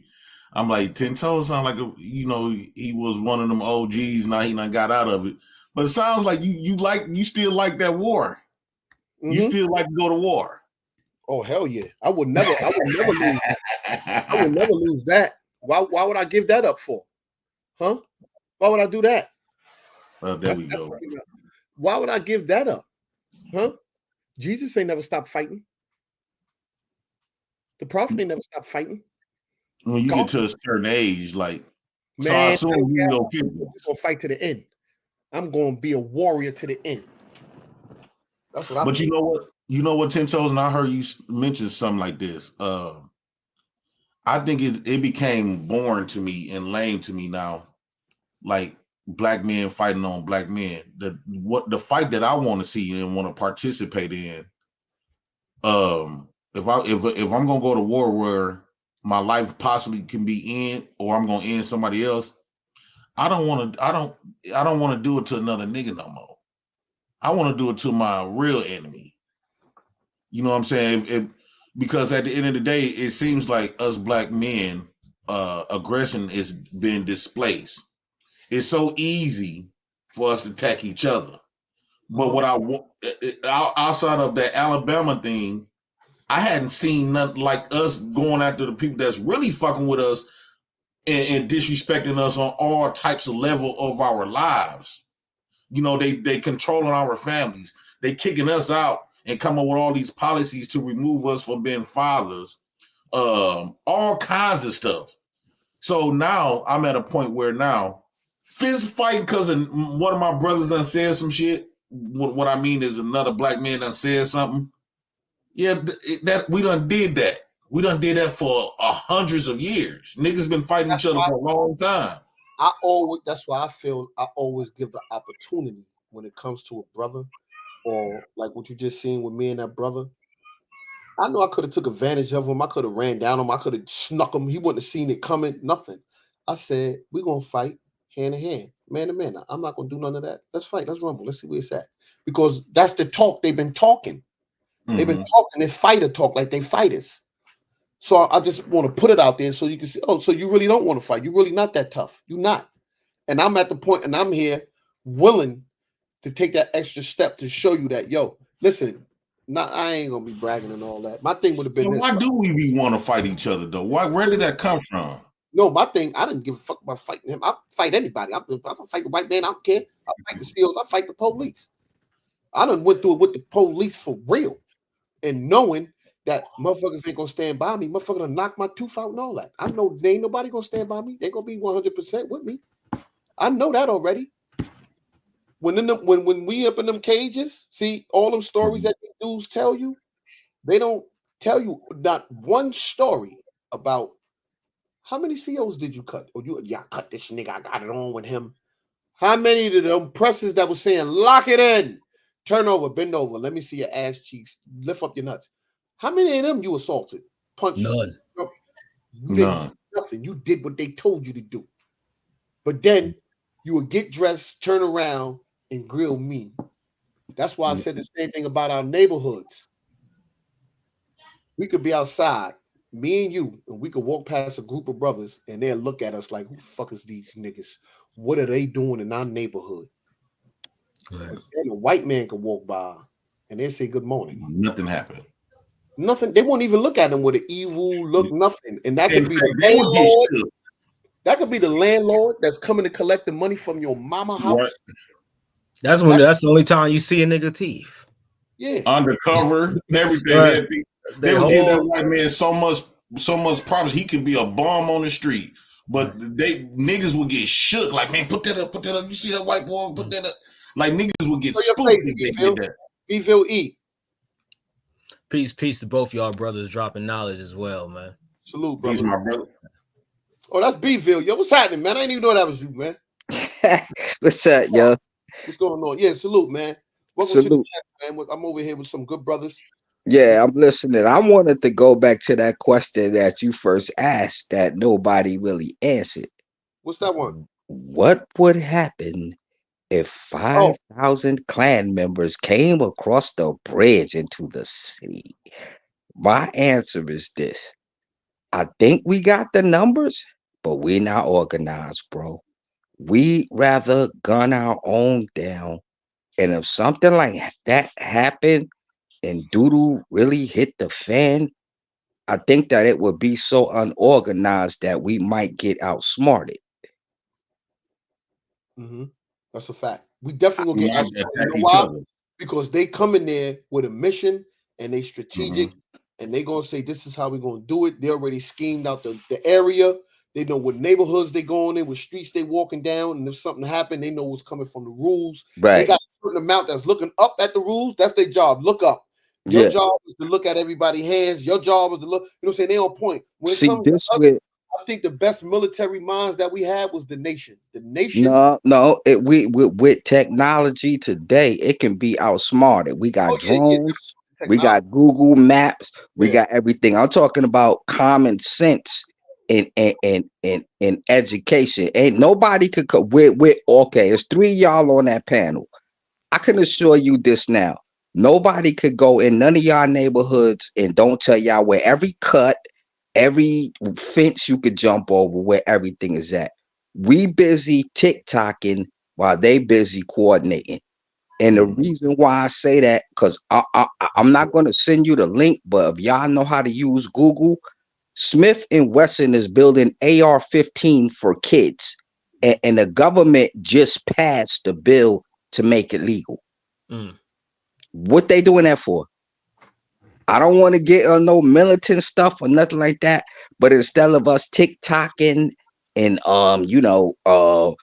Facebooking and doing all this stuff, we need to get a little bit, stop killing our own and get a little bit more organized. And with that, I'm out. Hey, I got a question to ask. To me? Yeah. Okay. Let's just say we did prepare, right? But do you think us black people especially like black men, do you think us black men would still lose because when you think about it, these people know us better than we know ourselves. You got to keep in mind, they give us all of our information that we know today. It could be lies, it could be the truth. But they the ones give us all of our information. They know how we think, they know how we feel, because they sit back and they listen to us. We be on these platforms, and white folks, you rarely see white folks that come up. So we basically telling the world of how we move, how we think, and everything. So they now they in a position where they can control us. Okay. Can I answer your question? Can I answer your question? Yeah. You could let somebody know anything they want about you, but at the end of the day, there's a word called deception. I could tell you I live on Blue Street and I really live on Orange Street. That's what I'm saying about education and technology. My real name ain't Bville, but I'm on here saying my name Bville. You gotta move smart. I think one of the things that would help is understanding languages. Exactly. The fact is, we speak English, so niggas ain't got a chance regardless. No, that's not true. Yeah, let me ask you for the most part. Hold on, bro. Let me ask you one question, just to interrupt. If you playing ball with your homeboy that you've been playing basketball with for about 10 or 15 years, can you just look at him and know his next move? Yeah, but you can know that's a language. That's a language. I mean, think about this. Most people don't even know that the huddles and coaching and stuff like that, the signs they throw came from deaf people. A school of deaf football players in like the 40s, like some white group of white dudes, deaf football players. That's the only way they could talk. So that's where they actually came up with the concept of using sign language for huddles. Okay. You know what I'm saying? So there's small things and small intricacies that we actually have as people that literally can show the tendencies. But the problem is, if we so divided as a people, you can have somebody that's a Islamic and you have a person that's Christian, and they be like, well, I pray to God these white boys don't come and tear us up. And then the other thing is like, oh, you praying to God? I feel like we need to stop saying we divided as a people, because we spitting affirmations to the universe, and it's coming back. You dig? That's real. Shout out to 10. That's real. Yo, much respect, you dig? And no not knocking what you're saying. No, but that's real though. You feel me? That's real. That's real. It's what you push out into the air, into the energy. That's what you're gonna get back. So we do need to stop doing that. We need to but that's a mindset more than a belief to me. No disrespect to what the brother's saying, because if something jumped off right now, we'll wake up tomorrow and say, okay, y'all, we gotta all get together. Playtime over. But here's the thing though. This the thing. Let's just say we did go to war. I think before we not in a position for war. Not just saying, not only just physical or mental. I think what make us not in a position of war, because at the end of the day, this is their home, right? We don't have another place to go to. So let's just say we start something. Like other countries, they can go to war because they got a home. All these other races in America, they got a place that they go to, but us. So if we try to get busy with these people, where we gonna go? We don't got nowhere established that us Black African Americans have established where we could go back to. But you home, bro. We home, yeah. You home. You home. You was born here, right? Yeah. You home. I bet you. Wait. Don't tell me exactly what state you live in. Wisconsin. Okay. I'm gonna go to Chicago, like 40 minutes from Chicago. Okay. Let me ask you a question. Just like I just said before, I guarantee you, if you brought a stranger to you with to your hood, and you told him, "Yo, meet me on White Street," do you think you could get to White Street before he could? Yeah, I could. Okay, you home. You don't need Google Maps to go around your hood. You don't need Google Maps to find the quickest way downtown. We home. Where we going? I'm not running nowhere. Where we going? And not to cut you off, my nigga, but like real talk, a lot of them niggas that flee here from other nations, they can't go back. A lot of these people don't got bread. Like my dog Israel, that like run the store. You know, I'm from Tampa. You feel me? That run the store and where I stay, he can't go back. Like Tormo, I got some Palestinians. They can't, you know, they can't go back, but they would never go back to where they left. So it's like, yeah, because that's political. A lot of people use the rhetoric of, oh, they can go back. They can go back. And it's like, it's not really in that same sense. Like, you feel me? A lot of these people are stuck here. And that's political though. They live under regimes, and once they leave, they can't go back. They snatch up their families. We ain't there yet, but you know, that's political. They can't go back. They looked at as traitors. We here. Okay, with that being said, right? So do y'all think that's missing? One, we should establish our own culture, being more like-minded, because it seems like when it comes to us African Americans, especially like African American men, we all got millions difference of belief. In some black men, since I've been on these panels, they defend the whites. They done reverse racism on us niggas. They done took all the accountability from whites. So you can't even trust just because we all the same color, even though we still black men. Like I used to tell them, like, black men is considered the target. We is the only race of people here in America could get killed, and because they done labeled us the bad guy. If we do something wrong to people, they got a right to murk us, including our women, and get to walk. But if we do the same thing, if a white man does something to me, or a black woman, or anybody outside of black men do something to me, and I whack them, I'm automatically going to prison. So us being divided already, us black men, we so much, we got our own different belief system. We do not have no culture. We got a hand-me-down culture by default, meaning when it comes to like eating chitlins, rapping. Right. And when you think about the music that we created, yeah, we created it, but we created it out of pain. We created it out of oppression. The reason why we had rap, because we was rapping against the police, basically expressing how we was feeling, how we was put in these certain positions, and we were just expressing pain. So I'm not really fond of celebrating rap, all this type of music, because it come from us being beat and oppressed. No, but we got culture. We got culture. And I ain't even gonna cut my nigga off. We got culture. I mean, I'm gonna let you talk. I'm gonna let you get yours off, and I'm gonna go after you, my nigga. My bad. I was about to say. Go ahead. Go ahead. No, that's all I was saying. Like I think that black men, we need to be more like-minded, and we gotta also recognize the position that we are in. A lot of us calling ourselves leaders and kings. We disrespecting the masculine definition. We disrespecting the king definition. We not there yet. So once you acknowledge where you at, it's almost like being in a boxer. You can't sit up here and say you the king of boxing, you getting your ass whooped every time.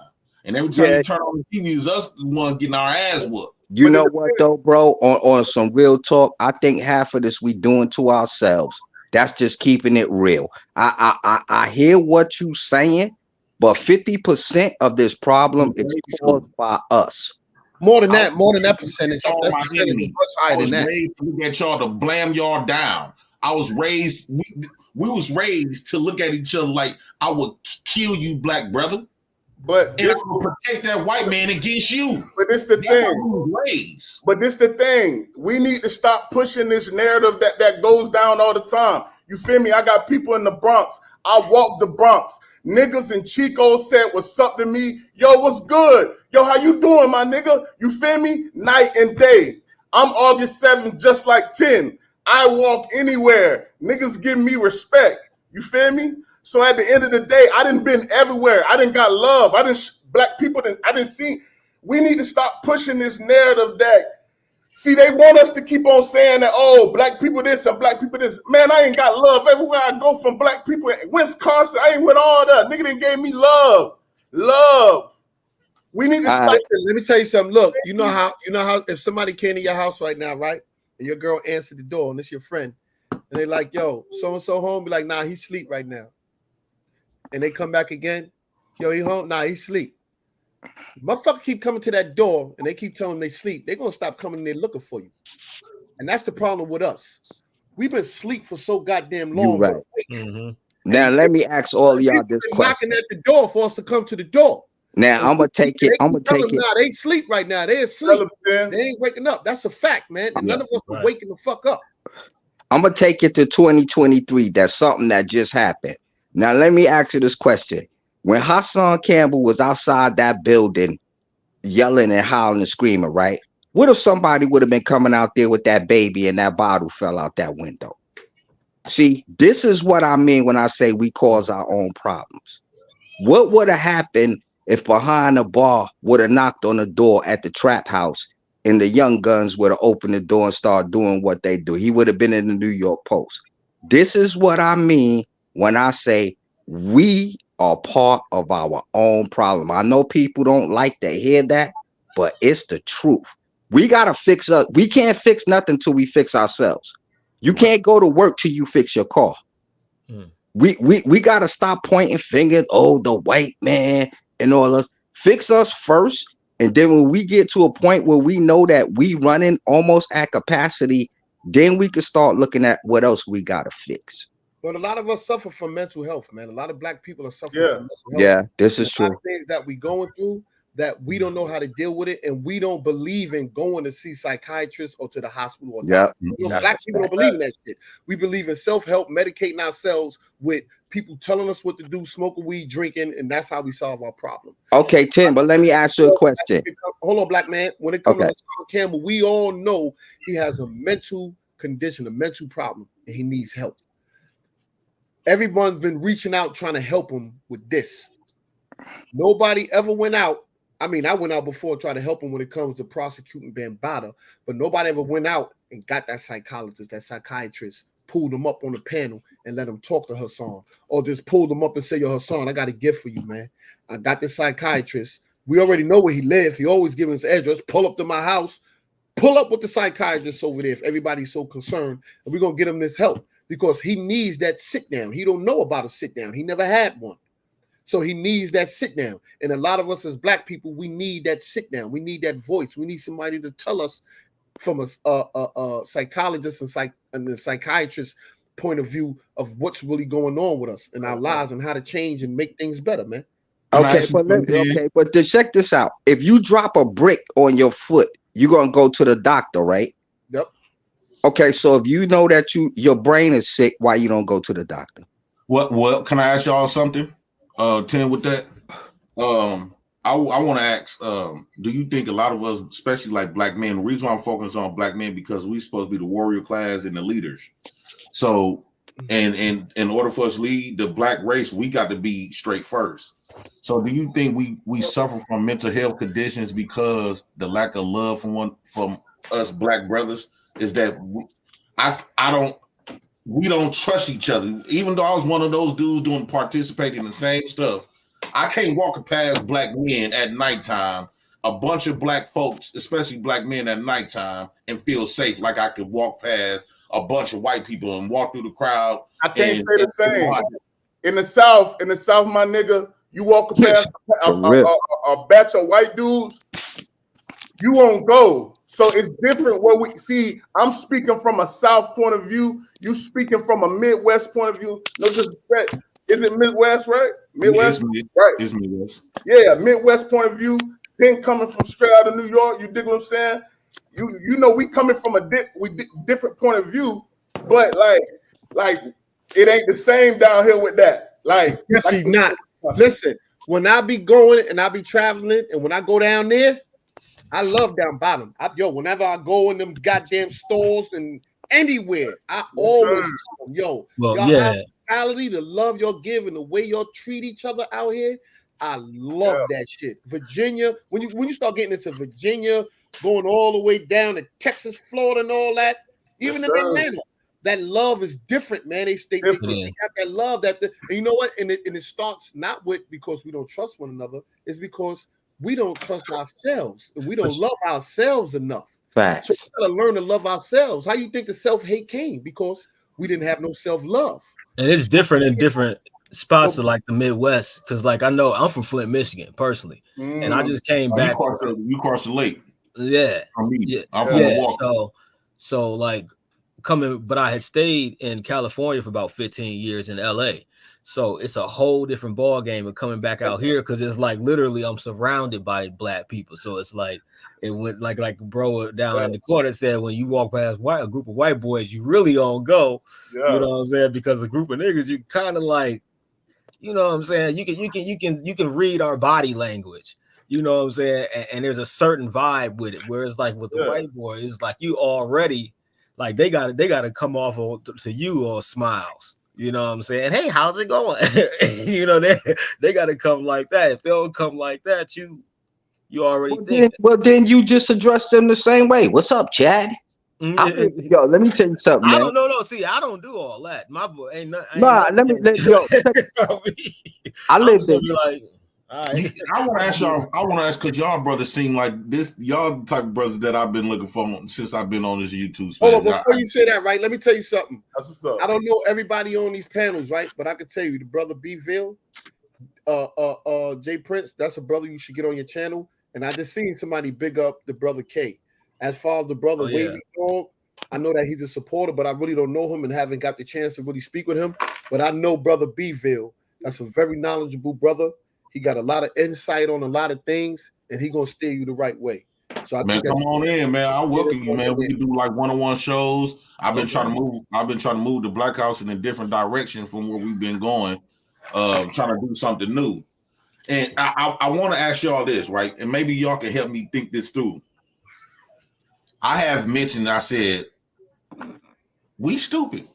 And the reason why I say we stupid because one, we wasn't taught as black people. We wasn't taught how to lead.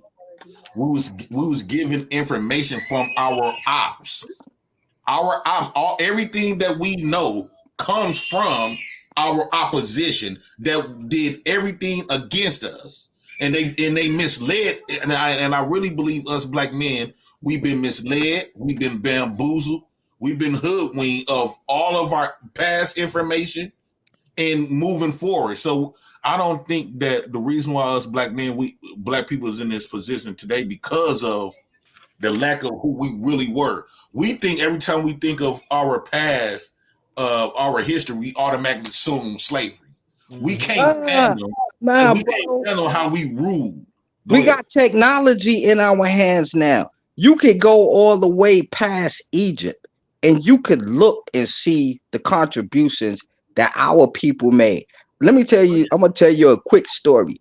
I got in trouble in public school in about 6th grade because I asked my teacher, how did Christopher Columbus discover America if the Indians was here? She told my moms I was being disruptive. My moms went up to the school and she told the teacher, well, that is a good question. How did he discover something if people were here already? Right. We have to educate ourselves. You saying that huh? I was gonna add to a story real quick that relates to that. When I was younger, I got in trouble in church because we was reading the Bible, was in Bible school. And I remember we was reading the Bible and they was talking about Adam and Eve, and they said Adam was lonely. And I asked the teacher, I said, how was he lonely if he was surrounded by animals? If you're the only person, what are you lonely about? You know what I mean? My question to that is, if Adam was the first man, who made him? He came out of eggshell? Yeah. Right. All of these stories, and that's my thing. Be like, but this the thing. My bad. Go ahead. My bad. Nah, you was cooking. I don't like cutting people off. All I was saying is we can't go to war with the people that our God look like them. Our God is white. We the only race of people got to share a God with our opposition. Every other culture in the race, gods look like them. Well, in the South, our Jesus black. You feel me? I grew up with a different ideology of who Jesus was. My grandmama prayed to a black Jesus. You feel me? That's the difference. That's the difference in this whole situation. And you got to understand, I do history for a living. So it was already that same pillar structure was here in the 1500s. It was castles here in the 1500s. They knocked them all down and they left them black people in teepees. They left them in teepees. So when they got here again, we other nations were still built up. They went up there and knocked all that stuff down. They kept certain buildings. We had culture. We had buildings. All this structure you see is just old nigga technology. Let me ask you this, bro from Wisconsin. Let me ask you this question. What makes you think that you have to keep following that ideology? Thank you, just because you were told something. I could tell you right now, yo, cross that street, that light red, and it's really green. Just because someone told you something doesn't mean that you can have to keep following it. We are grown men now. We can follow our own path or get enough information to see different. You said something that kind of, it ain't hurt me, but it make me feel different. You don't have to keep following an ideology that someone put to you. Do you listen to everything your mom's told you at 5 years old? No, but at the same time, by me being programmed and brought up this way, my eyes is open, but my brain is asleep. You got to break that chain, bro. But this is what I was programmed. I'm programmed to have this view. My lens is, the way I view life was conditioned from the American standard. You know, I'm African American. I'm an African, but I got a European concept, meaning that my beliefs is so Europeanized. I've been like conditioned. You're Negropian. You're Negropian. Negropian. A Negropian. This the thing. We supposed to love each other. Right. We not trying to knock your perspectives or your position. That's the thing we got to do. When we talking amongst each other, we got to big each other up. We got to respect each other, because all that respect, peace, love, God stuff, that came from black people. We love each other. Listen, I love you, my nigga. I got love everywhere I go. You feel me? Like, man, I love my people. My baby black. You feel me? My girl black. She's soon to be my wife. You feel me? So, like, man, come on. We love each other. Like, I get love. You feel me? Like, every time in the hood, what's up? Old head walking down the street. What's up? You know, old school black people gonna say what's up to you. Nah, it's gonna be other positions like in New York, Wisconsin, where you gonna have certain niggas have certain views. But you know, walking in that store, you see an old black lady, she gonna say what's up to you. We got love everywhere. I know that. Shoot, my perspective might be fiction to a nigga living in the slums. You feel me? Yeah. Hey, I want to send you my man's, I want to send you a book, The Power of the Subconscious Mind. Because I'm real big on reading. I send you that. That's real good on that helped me a lot with reprogramming like my thoughts and just patterns, like just seeing certain things that we were trained as a kid. You know, by the time a kid is 7, that's pretty much a grown-up. Like everything else is just things that you're going to add on top of it. But everything that before you're 7 is your foundation.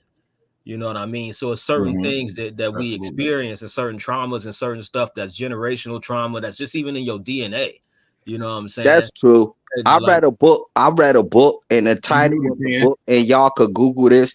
It's called The Subtle. This is the title, the real title of this book. And this what made me change my whole way of thinking. The title of this book is called The Subtle Art of Not Giving a Fuck. I got that book in my library. Read that book. That book is fire. Hey, that book's fire. Like I never read a book about speaking on that concept of stop giving a fuck about everything. Once you care too much, I got a law. Show your face, brother. Yeah, man. Like a lot of stuff we go through is just traumas that get attached to the emotions and the experiences that we go through, and then it hides like in a shell. You know what I'm saying? In the back of your mind. So certain things you do, you might walk a certain way just because of something that happened. You might have stepped on a nail when you was a kid. You know what I'm saying? Like just small things like that. I'm not bad to cut you off. Go ahead. No, I'm done. I like what 10 Toes when he brought up money, because that's my viewpoints, my same viewpoint that my other brothers and them on my channel in my little sector, they talk down on me for having this concept. I do believe that we lost our mission after the Martin Luther King days when they start giving us access to money. Now, instead of trying to build financial literacy amongst black folks like they had, like Black Wall Street, instead of trying to build and trust each other, that money was a tool to one, divide us and trick us out of our fight, our original fight. Now our fight is to become rich, to do what? Become another puppet. Right. We have allowed money to trick us out of our original mission. Can I say this? I don't want to say that. See, I'm not one of those dudes that, like, when somebody talking like some like criticism, I'm trying to beat it with positivity. Nah, like we have lost the mission. We have failed in many ways. But one thing that we must understand, that a lot of like, if you talking about a Southern perspective, we got to stop saying Black Wall Street, because it was a lot of Black Wall Streets in different cities, especially in the South, especially where I'm from. We had certain streets, certain areas, right, that was affluent, but they all got bombed by white folks. Yeah, y'all had. I used to live in Florida for a little while. Y'all had Eatonville. Y'all had Eatonville, Florida, in Orlando. I ran a nightclub in Orlando, Florida. Y'all had Eatonville. Those were the first black slaves that hit America. They went to Eatonville. Eatonville, Florida. It's outside of Orlando. It's one of the first black townships. It's in Orlando. The white folks don't want to call it Orlando. Nah, it's not Orlando. It's Eatonville. But hold on, brothers. We got a question. Somebody asked a question. They paid for this question. Bush Kid said, "Ask brothers how many celebrate Thanksgiving, Christmas, and Valentine's Day." I do it just for the purpose of having a good time. To be on those days, it seemed like black people be in the best spirits. That's when the women start cooking. Huh? Kay, how about you, Kay? Well, me, I personally, with the certain practices I do, I'm more of into like a lot of spiritual practices. So I ritualize them. I realize that the planets are aligned on every holiday. So all you gotta do is go outside with your star map, and the planets are aligned always in some type of arrow or some type of like arc. So I usually do use those times to give praise to the ancestors, pull my libations, light my candles, and tap in. But yeah, I ritualize it. Wavy Dog. Huh? No, I'm Do here. you celebrate any of those days? No cap. To be real, yes, I do. And Valentine's Day, yes. Christmas, but this the thing. I'm stopping myself. You dig what I'm saying? Like even Thanksgiving, I didn't celebrate it. My people was down south. I didn't even go. You dig what I'm saying? Because I know too much. Valentine's Day, I did. But see, I got to be real. Some people come on here capping. I got to be real. Yes, I do. But I know the ignorance of it. See, that's another thing. You feel me? My bad. How about you, brother? Sean Prince. I participate. I participate, but I don't celebrate. Only thing I celebrate is when my feet hit the ground in the morning and I woke up. I got a lot of homies that still ain't with me in the age that I am now, and I got a lot of, I shouldn't even be here. So I celebrate every day I wake up, bro. I participate because I got grandkids, I got family, and I'm not telling nobody how to do their thing. But me, nah, I participate, but I don't celebrate. It's nothing. What are we celebrating? Sean Prince, what you say, brother? Can't He hear muted. you. We can't hear you.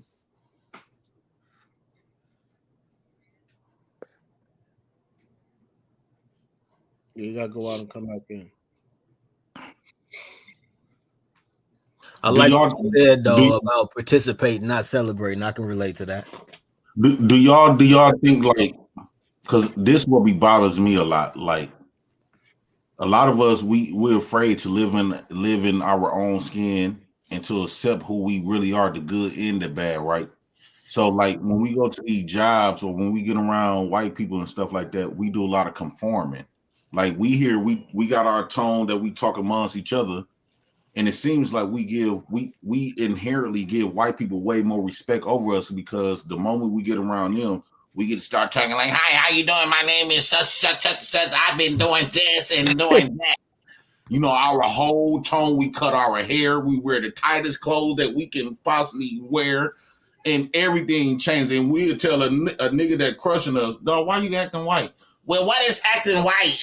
I'm talking more professional, using the proper English language. Like, dude, you didn't say nothing that was intelligent. All you did was squeak your voice and try to emulate the people that you could consider to be powerful, that you put on a pedestal in your own mind. And I'm guilty of doing that naturally.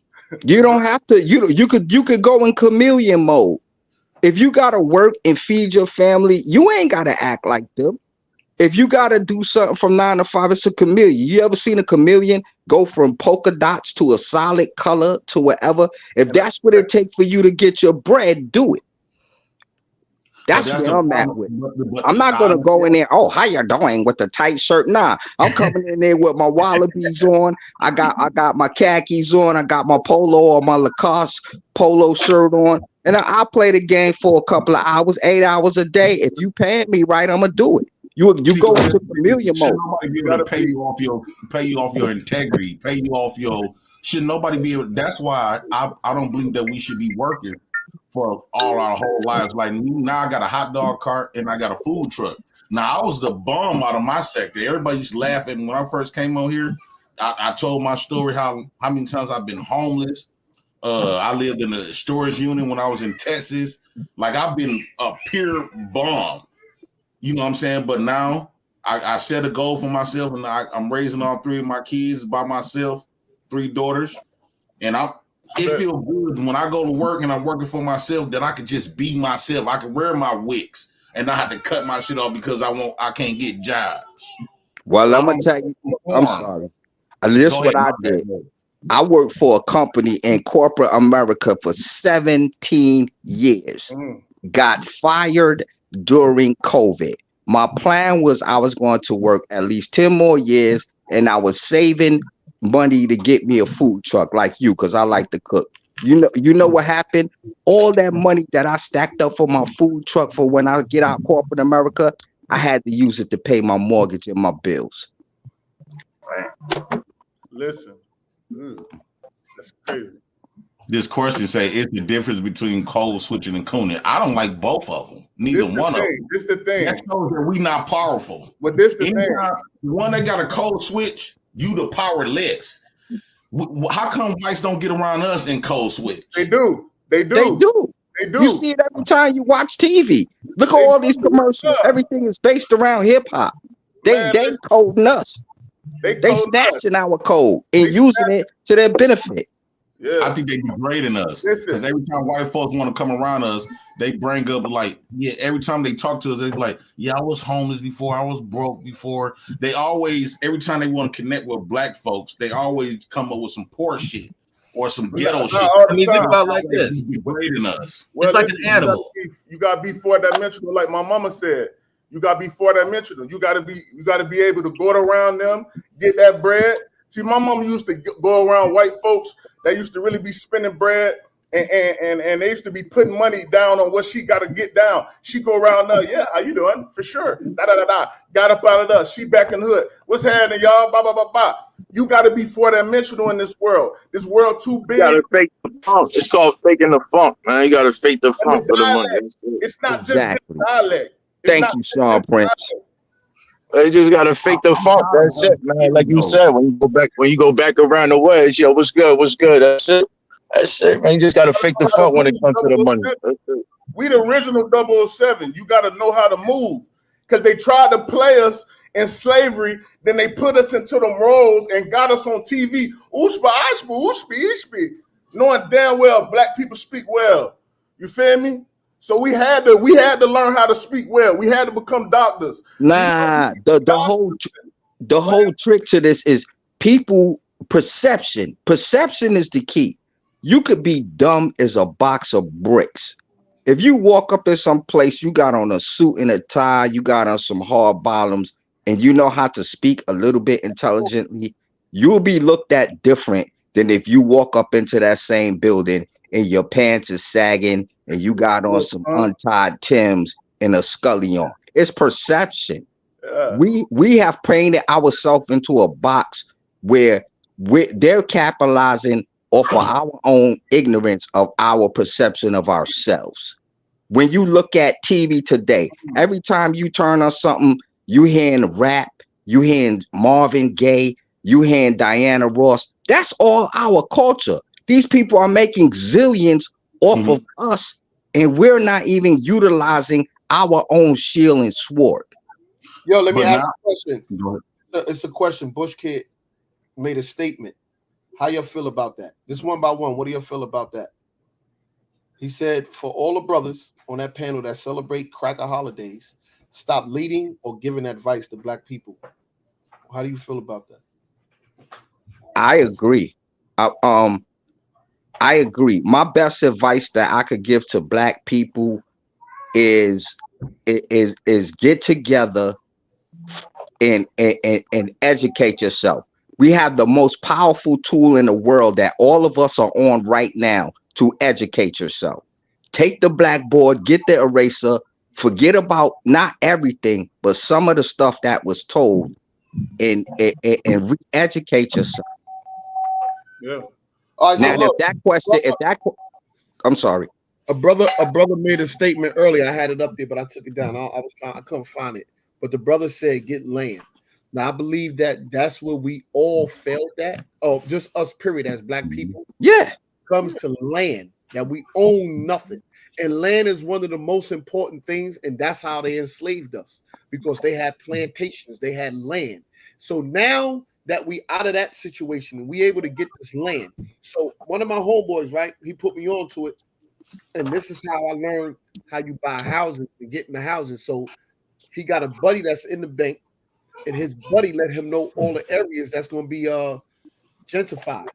But right now, the areas is all burnt down and broken down, and these is areas that's in Philly. So he's buying up all the broken down, burnt down houses and fixing them up. He paying 20, 30,000 for it and taking about another 15 to 20 just to fix it up. Now he got like 3 nice, beautiful houses on the block that's torn down, it's twisted. But he already know in years to come, the right folks gonna come up there and they gonna want to buy that land. And his number's gonna be over the roof in order to sell it. But I believe that we can come together as a people. Me, you, us. There's 6 of us on this panel. Each one of us knows somebody that knows somebody that knows somebody. And we're gonna have to start donating and giving and building and saying, you know what? This land is not my land or your land. This is our land. So we start small. We could start with one house. It could be 20 of us owning one house. We could start a community from that one house, build 2, and keep it going. You know how black people are. We jump on everything that's popping, on anything that's making money. We quick to jump on it. Once we get a word that something is happening, we could get some money off of it, or we came together to build something. It's nothing for us to come together and do that. But we got to start somewhere. So I believe that these talks is good, but at the same time, we just talking, right? We need to be more active. And we're not putting nothing in motion. Well, Tim, they got I'm sorry, they got a program, right? Y'all all up on stocks, right?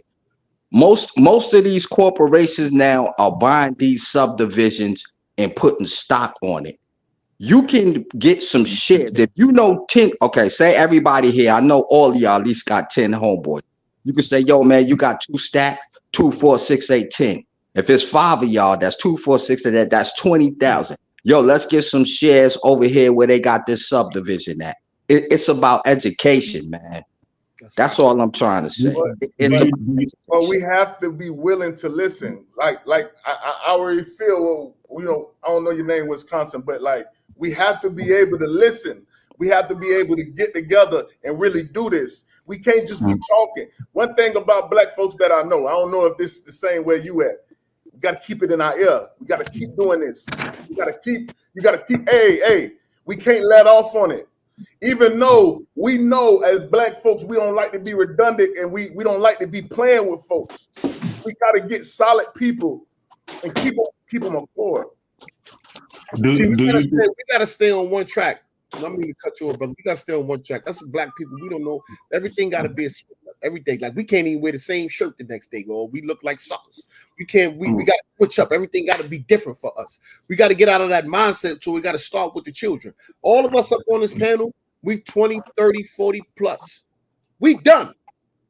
We out the loop. We are out the loop. So we got to start building for the next generation. And that's where it comes with like my kids, your grandkids, your children, whatever. I got grandkids. So I believe that my mission now is about them. It ain't nothing to do with it anymore. I can splurge on myself a little bit. But other than that, I'm not going to get nothing that I don't need. Everything's supposed to be in savings and the building for your family for generational wealth. You know what I'm saying? So that's why I see when it comes to, like in a loop, right? I'm in a loop when it comes to like rappers and different entertainers and stuff, right? After being in this for seeing it and understanding it now, I'm like, damn, I see why they do what they do. I see why they get out the hood. Then people, they left the hood. They don't do nothing for the hood. I know and understand why they're not doing nothing. You know why? Because they try to build generational wealth for their family, and they keep it going. So 10 generations down, they don't have to go through the shit that we going through now. They feel like if I try to reach back to save somebody, they only gonna pull me down and stop my family from living. So that's why when I be meeting people or I'll be meeting certain rappers and I'll be kicking it with them, I just had a long conversation with a brother, millionaire brother. We had a long conversation over an hour. And we was building, but this brother is really about helping his community and helping his people. And he like, yo, I want to work with you, brother. I really want to get with you because you got a good story. And I believe that we could work together to bring some type of unity and teaching our family. And he's about teaching his people. But I believe that we got to start having these meetings. You know, these white people say that black people got these meetings. And we ain't even got no fucking meetings. So we got to start making meetings. They got meetings. Yeah, they got. It's the closest thing to the meetings we usually get. You're right. I think that needs to change. What we need to do, right? Look, because we talking a good talk. We black people good with talking. We can talk a good one. Yeah, talk that good talk. So let's say this, right? And I hold you all to it. We could hold everybody accountable right now, and it could start with us, and from us, we could get 5 more people. And I got over 30-something thousand followers. I could get 500 in the building to 1,000, whatever, how many. But I bet you there'll be more in the building that's participating in what we doing. Like the brother said, we ain't got no trust, right? We ain't got no self-love. So it's going to have to start with trust. That's so what it's going to have to start, and everything else is going to take money. It's going to take trust. It's going to take money. It's going to take commitment, and it's going to take building and goals and knowing how we're going to move this money to over here. How we going? So we got to start from somewhere. So let's first start by making our day. I'm gonna say Monday and Tuesday. We put the date and time that we gonna meet. Okay. Let's start right here. Let's get it. Good plan. Let's start right here, and we're gonna get each one of us got to bring one person with us to come into the next meeting. This is our meeting. This is the best shit we got. We got. I'll bring 10 people with me. I don't bring some people because it's gonna be out of order. But we're gonna slow it.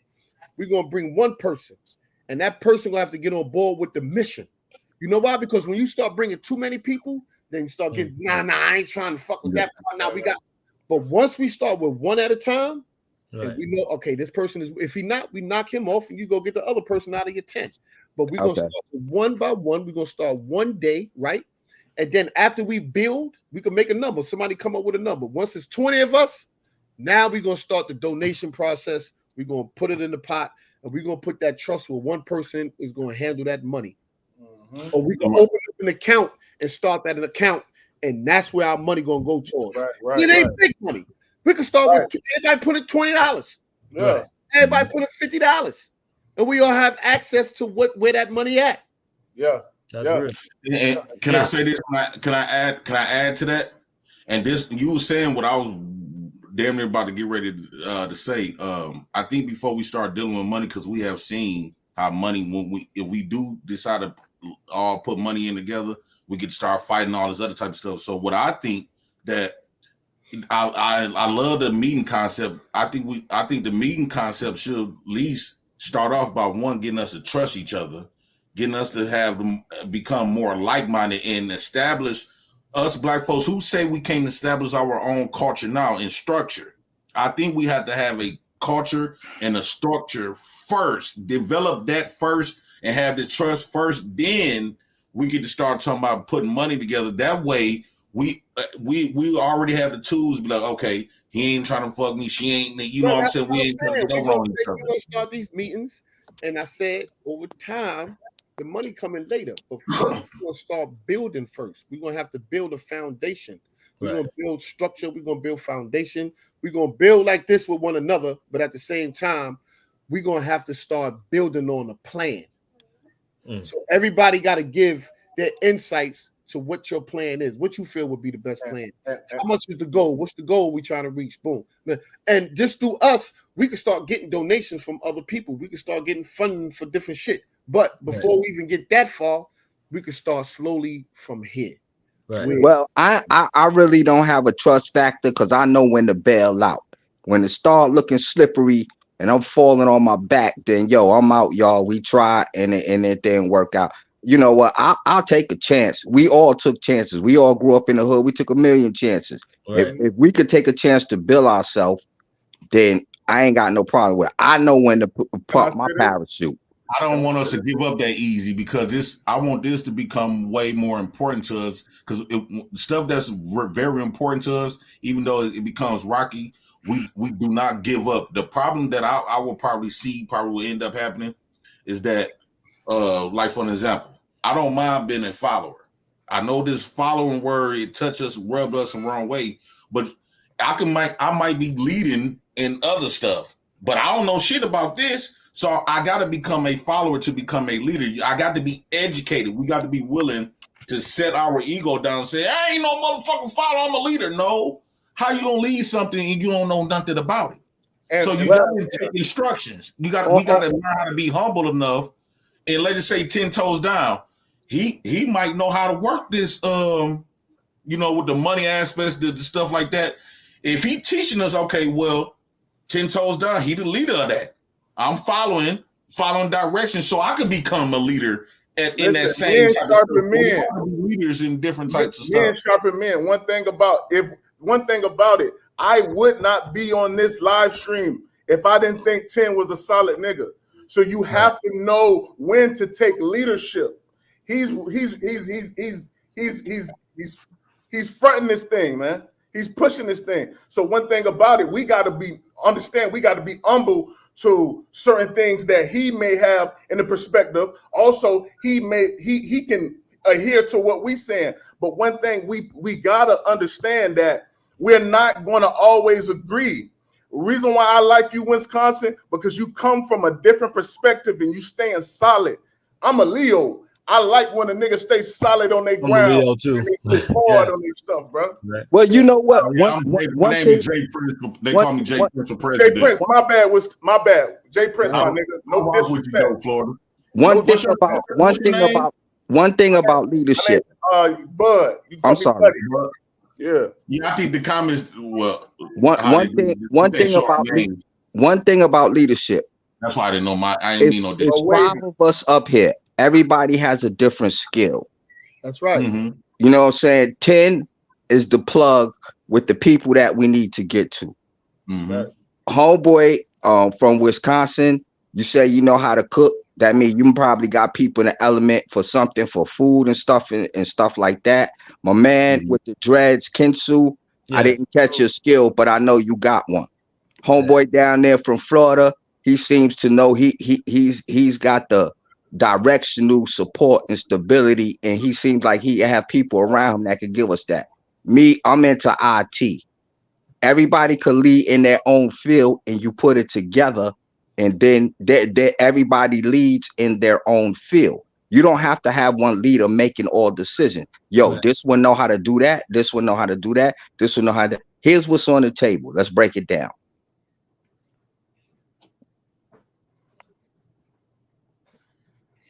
That's a fact, brother. Oh, here go Lady J. Hold on.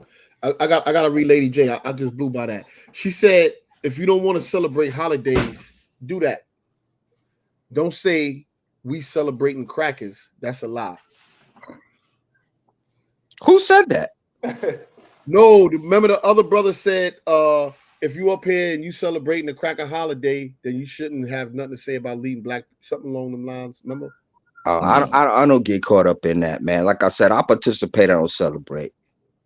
Oh, okay. I wouldn't consider myself as a leader anyway, because when you think about it, you know, right now the position that I am in, I'm just gonna speak for myself. I don't want to offend no other black brothers on here. The position that I am in, where I want to be, I want to see us black men ruling. I don't want us seeing us getting a good job working in somebody else's corporate house, in corporate spaces. I want us to see us creating our own empires, because I do believe we've been working in this country for so long to straighten that white man's foot on our necks. So I believe, since I'm not in that position or even leading or even heading in that direction, I won't even disrespect the word of leadership and ruler. I want to be a ruler. I don't want to be and not just so much ruling or bossing over people. Just I want to see us black. I instead of have to go to these my black women and children, instead of have to go to these white folks for assistance or some type of system, we need to create our own system. That's the only thing that black men don't have. The black woman, the reason why they don't really respect us as much, because they go to the white man for everything that they need in life. They go to them for shelter. They goes to them for protection. That goes to white men for provision, producing, all this other type of stuff. So how then we gonna demand respect and command respect from our women when where women essence, they attracted to men from power, producing, provision, and protection. They don't come to us for that. They call 911 for protection. They go to jobs, these white men jobs for provision. That's the reason why they saying the stuff that they saying about us, because we technically land on our back, looking side to side and seeing our women. We both on our backs. So it's kind of I want to get out that position. Well, But yeah, I feel that every time you see two white men, it's a black man in. It's a black man in that midst. You know why? Because they need us, and they need that black man to help deceive all the other black men and to follow that man's plan. Exactly. So white people or races and stuff like that, I don't like to really get too caught up with that. I could talk that shit, but at the same time, it's us that we all have a choice. We could say the white man this, the white man that, but at the end of the day, we the ones that's getting up, putting our feet on that ground and making our choices and decisions, whether they bad or they good. And we already know the outcome of the choices that we make. And then whenever we fail or something go wrong, we say the white man, the white man. We always want to have something to fall back on. So let's stop using the white man to fall back on. Exactly. That's how springboard. Oh no, the white man. That's what we as long as you keep looking back, you know you got something to fall back on. Let's stop looking back. Let's start looking forward and let's fall forward. So because if you're falling forward, you know how to catch yourself now. You can brace yourself. When you falling back, that means I need that white man to help catch me. Yeah, because one thing is certain and two things for sure.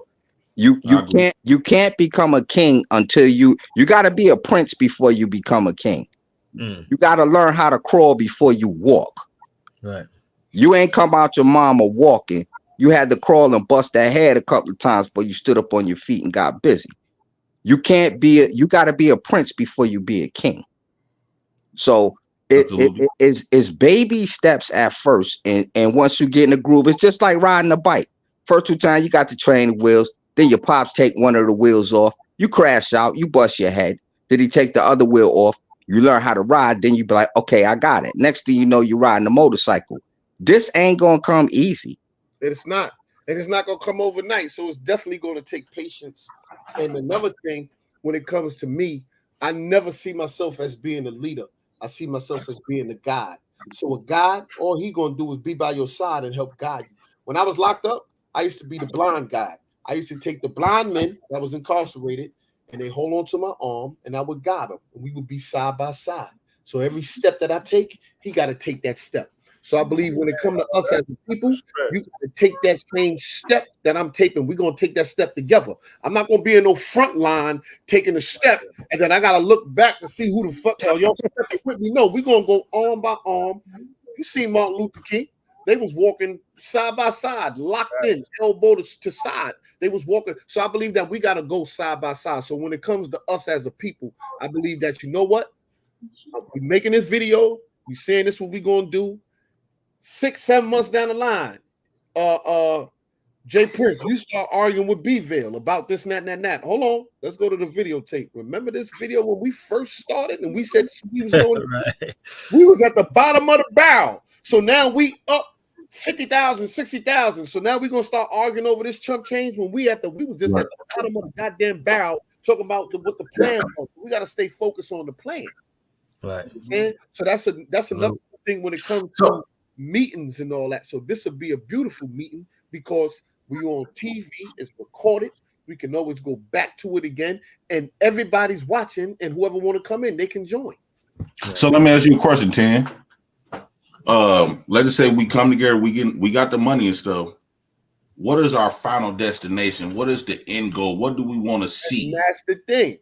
We're gonna have to build that before the money. So we got to make a plan, a goal. We build, we say what our goal is now in time, not today, but the meetings as we going along. This is what the goal going to be. This is what the plan is. We're going to listen to the chat. They're going to be giving their insight. Nah, brother, y'all shouldn't do this, this, and that. We take advice because we're going to need advice coming from everywhere. Right. We're going to take some advice. We're going to throw some advice out. We're going to throw out different thoughts and what we feel should be right. And then we say, okay, this is the plan. This is the goal. This is what we're going to do, how we're going to do it. And then we got to see how we're going to fail. Okay, we fail right here. How we going to get back up if we fail at this point right here?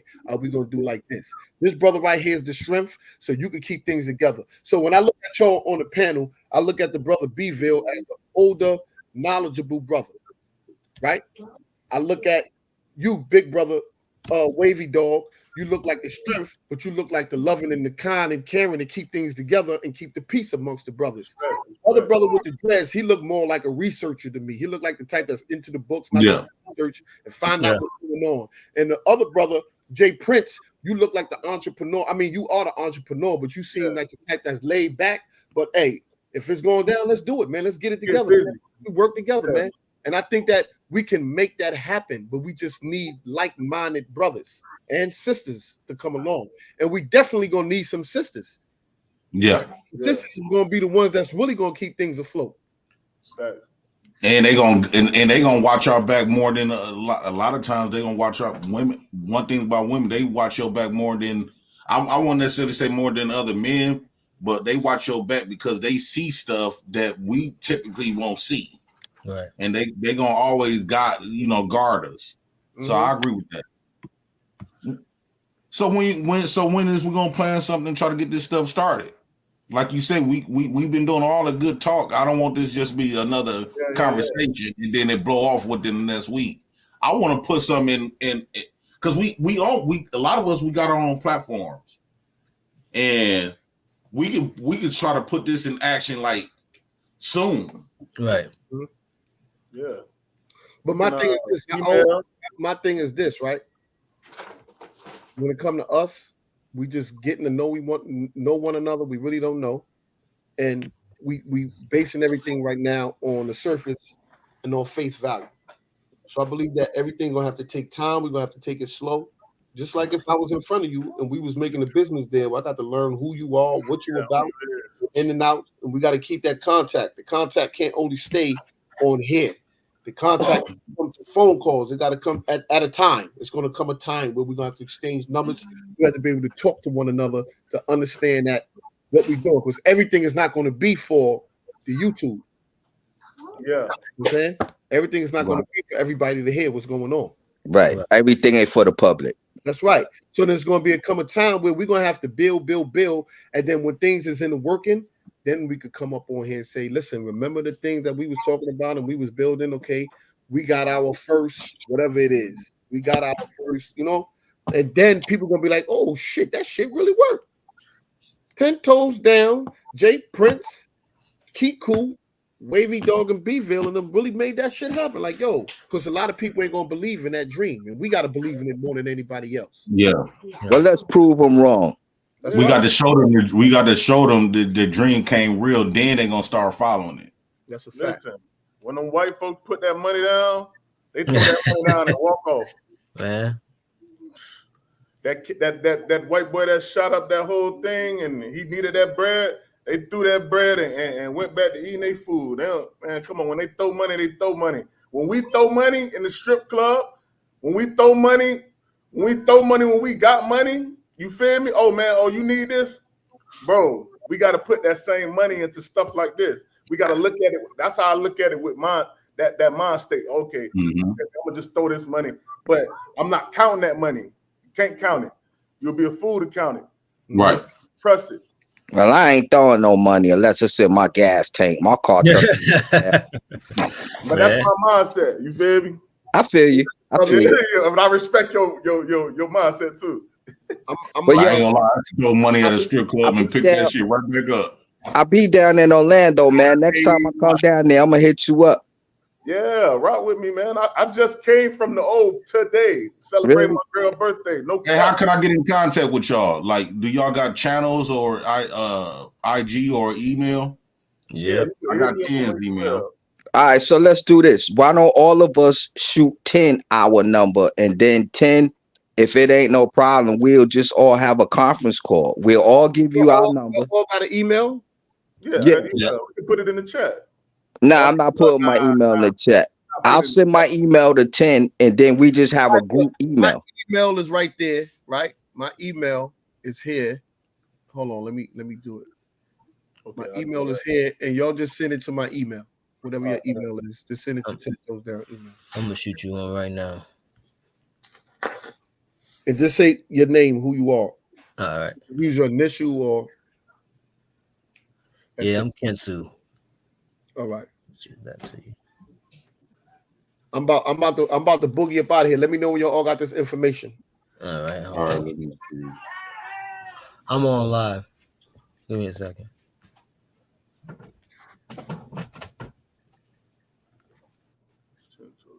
TV1. Can't forget that one.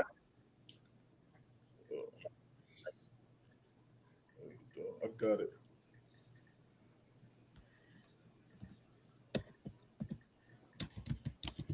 All right, I got it. I'm gonna shoot you my IG and stuff too, and my YouTube, all that. All right. Cool. Yeah, for sure. Yeah, each one teach one for sure. Man. All right, yeah, I got it. I'm about to boogie down to gotta go see what's going on with my nephew. But it's been a good time building with y'all brothers. I'm looking forward to reaching out and going ahead and chopping it up and building with y'all, man. All right, Kings. Stay all up. Right, y'all stay blessed. All right, y'all brothers. Yeah, I'm finna dip out too, man. Thank y'all, man. Thank you, Tim, for having me on your show, man. All right, brother. Shout out to you, big brother. You already know, my nigga. All right, Wavy Dog. Yes, sir. Bville, stay up, King. Yo, salute to the chat, man. Thanks for coming in, man. Participating. Yeah, we needed a build like that. So what I want to start doing, right? I want to start setting my days apart of one another.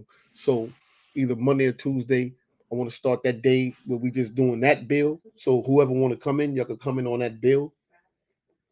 My other days is going to be the regular cuckoo turn up accountability days.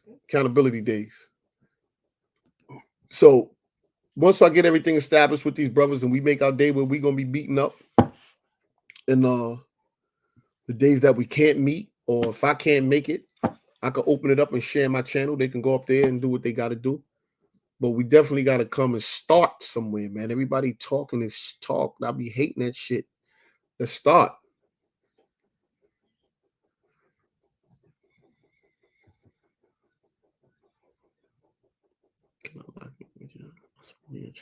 Who this? Tori sent me. remember your face. I can't even remember who you was. But salute, bro. If anybody want to become part of that, you could become part of it. It's no problem. Or hold on, I gotta put this up. And they said, don't let large melons, big booty, and pretty faces make y'all turn against each other. Salute to the chat. Appreciate y'all from coming in, man. And stay out that goddamn white man prison.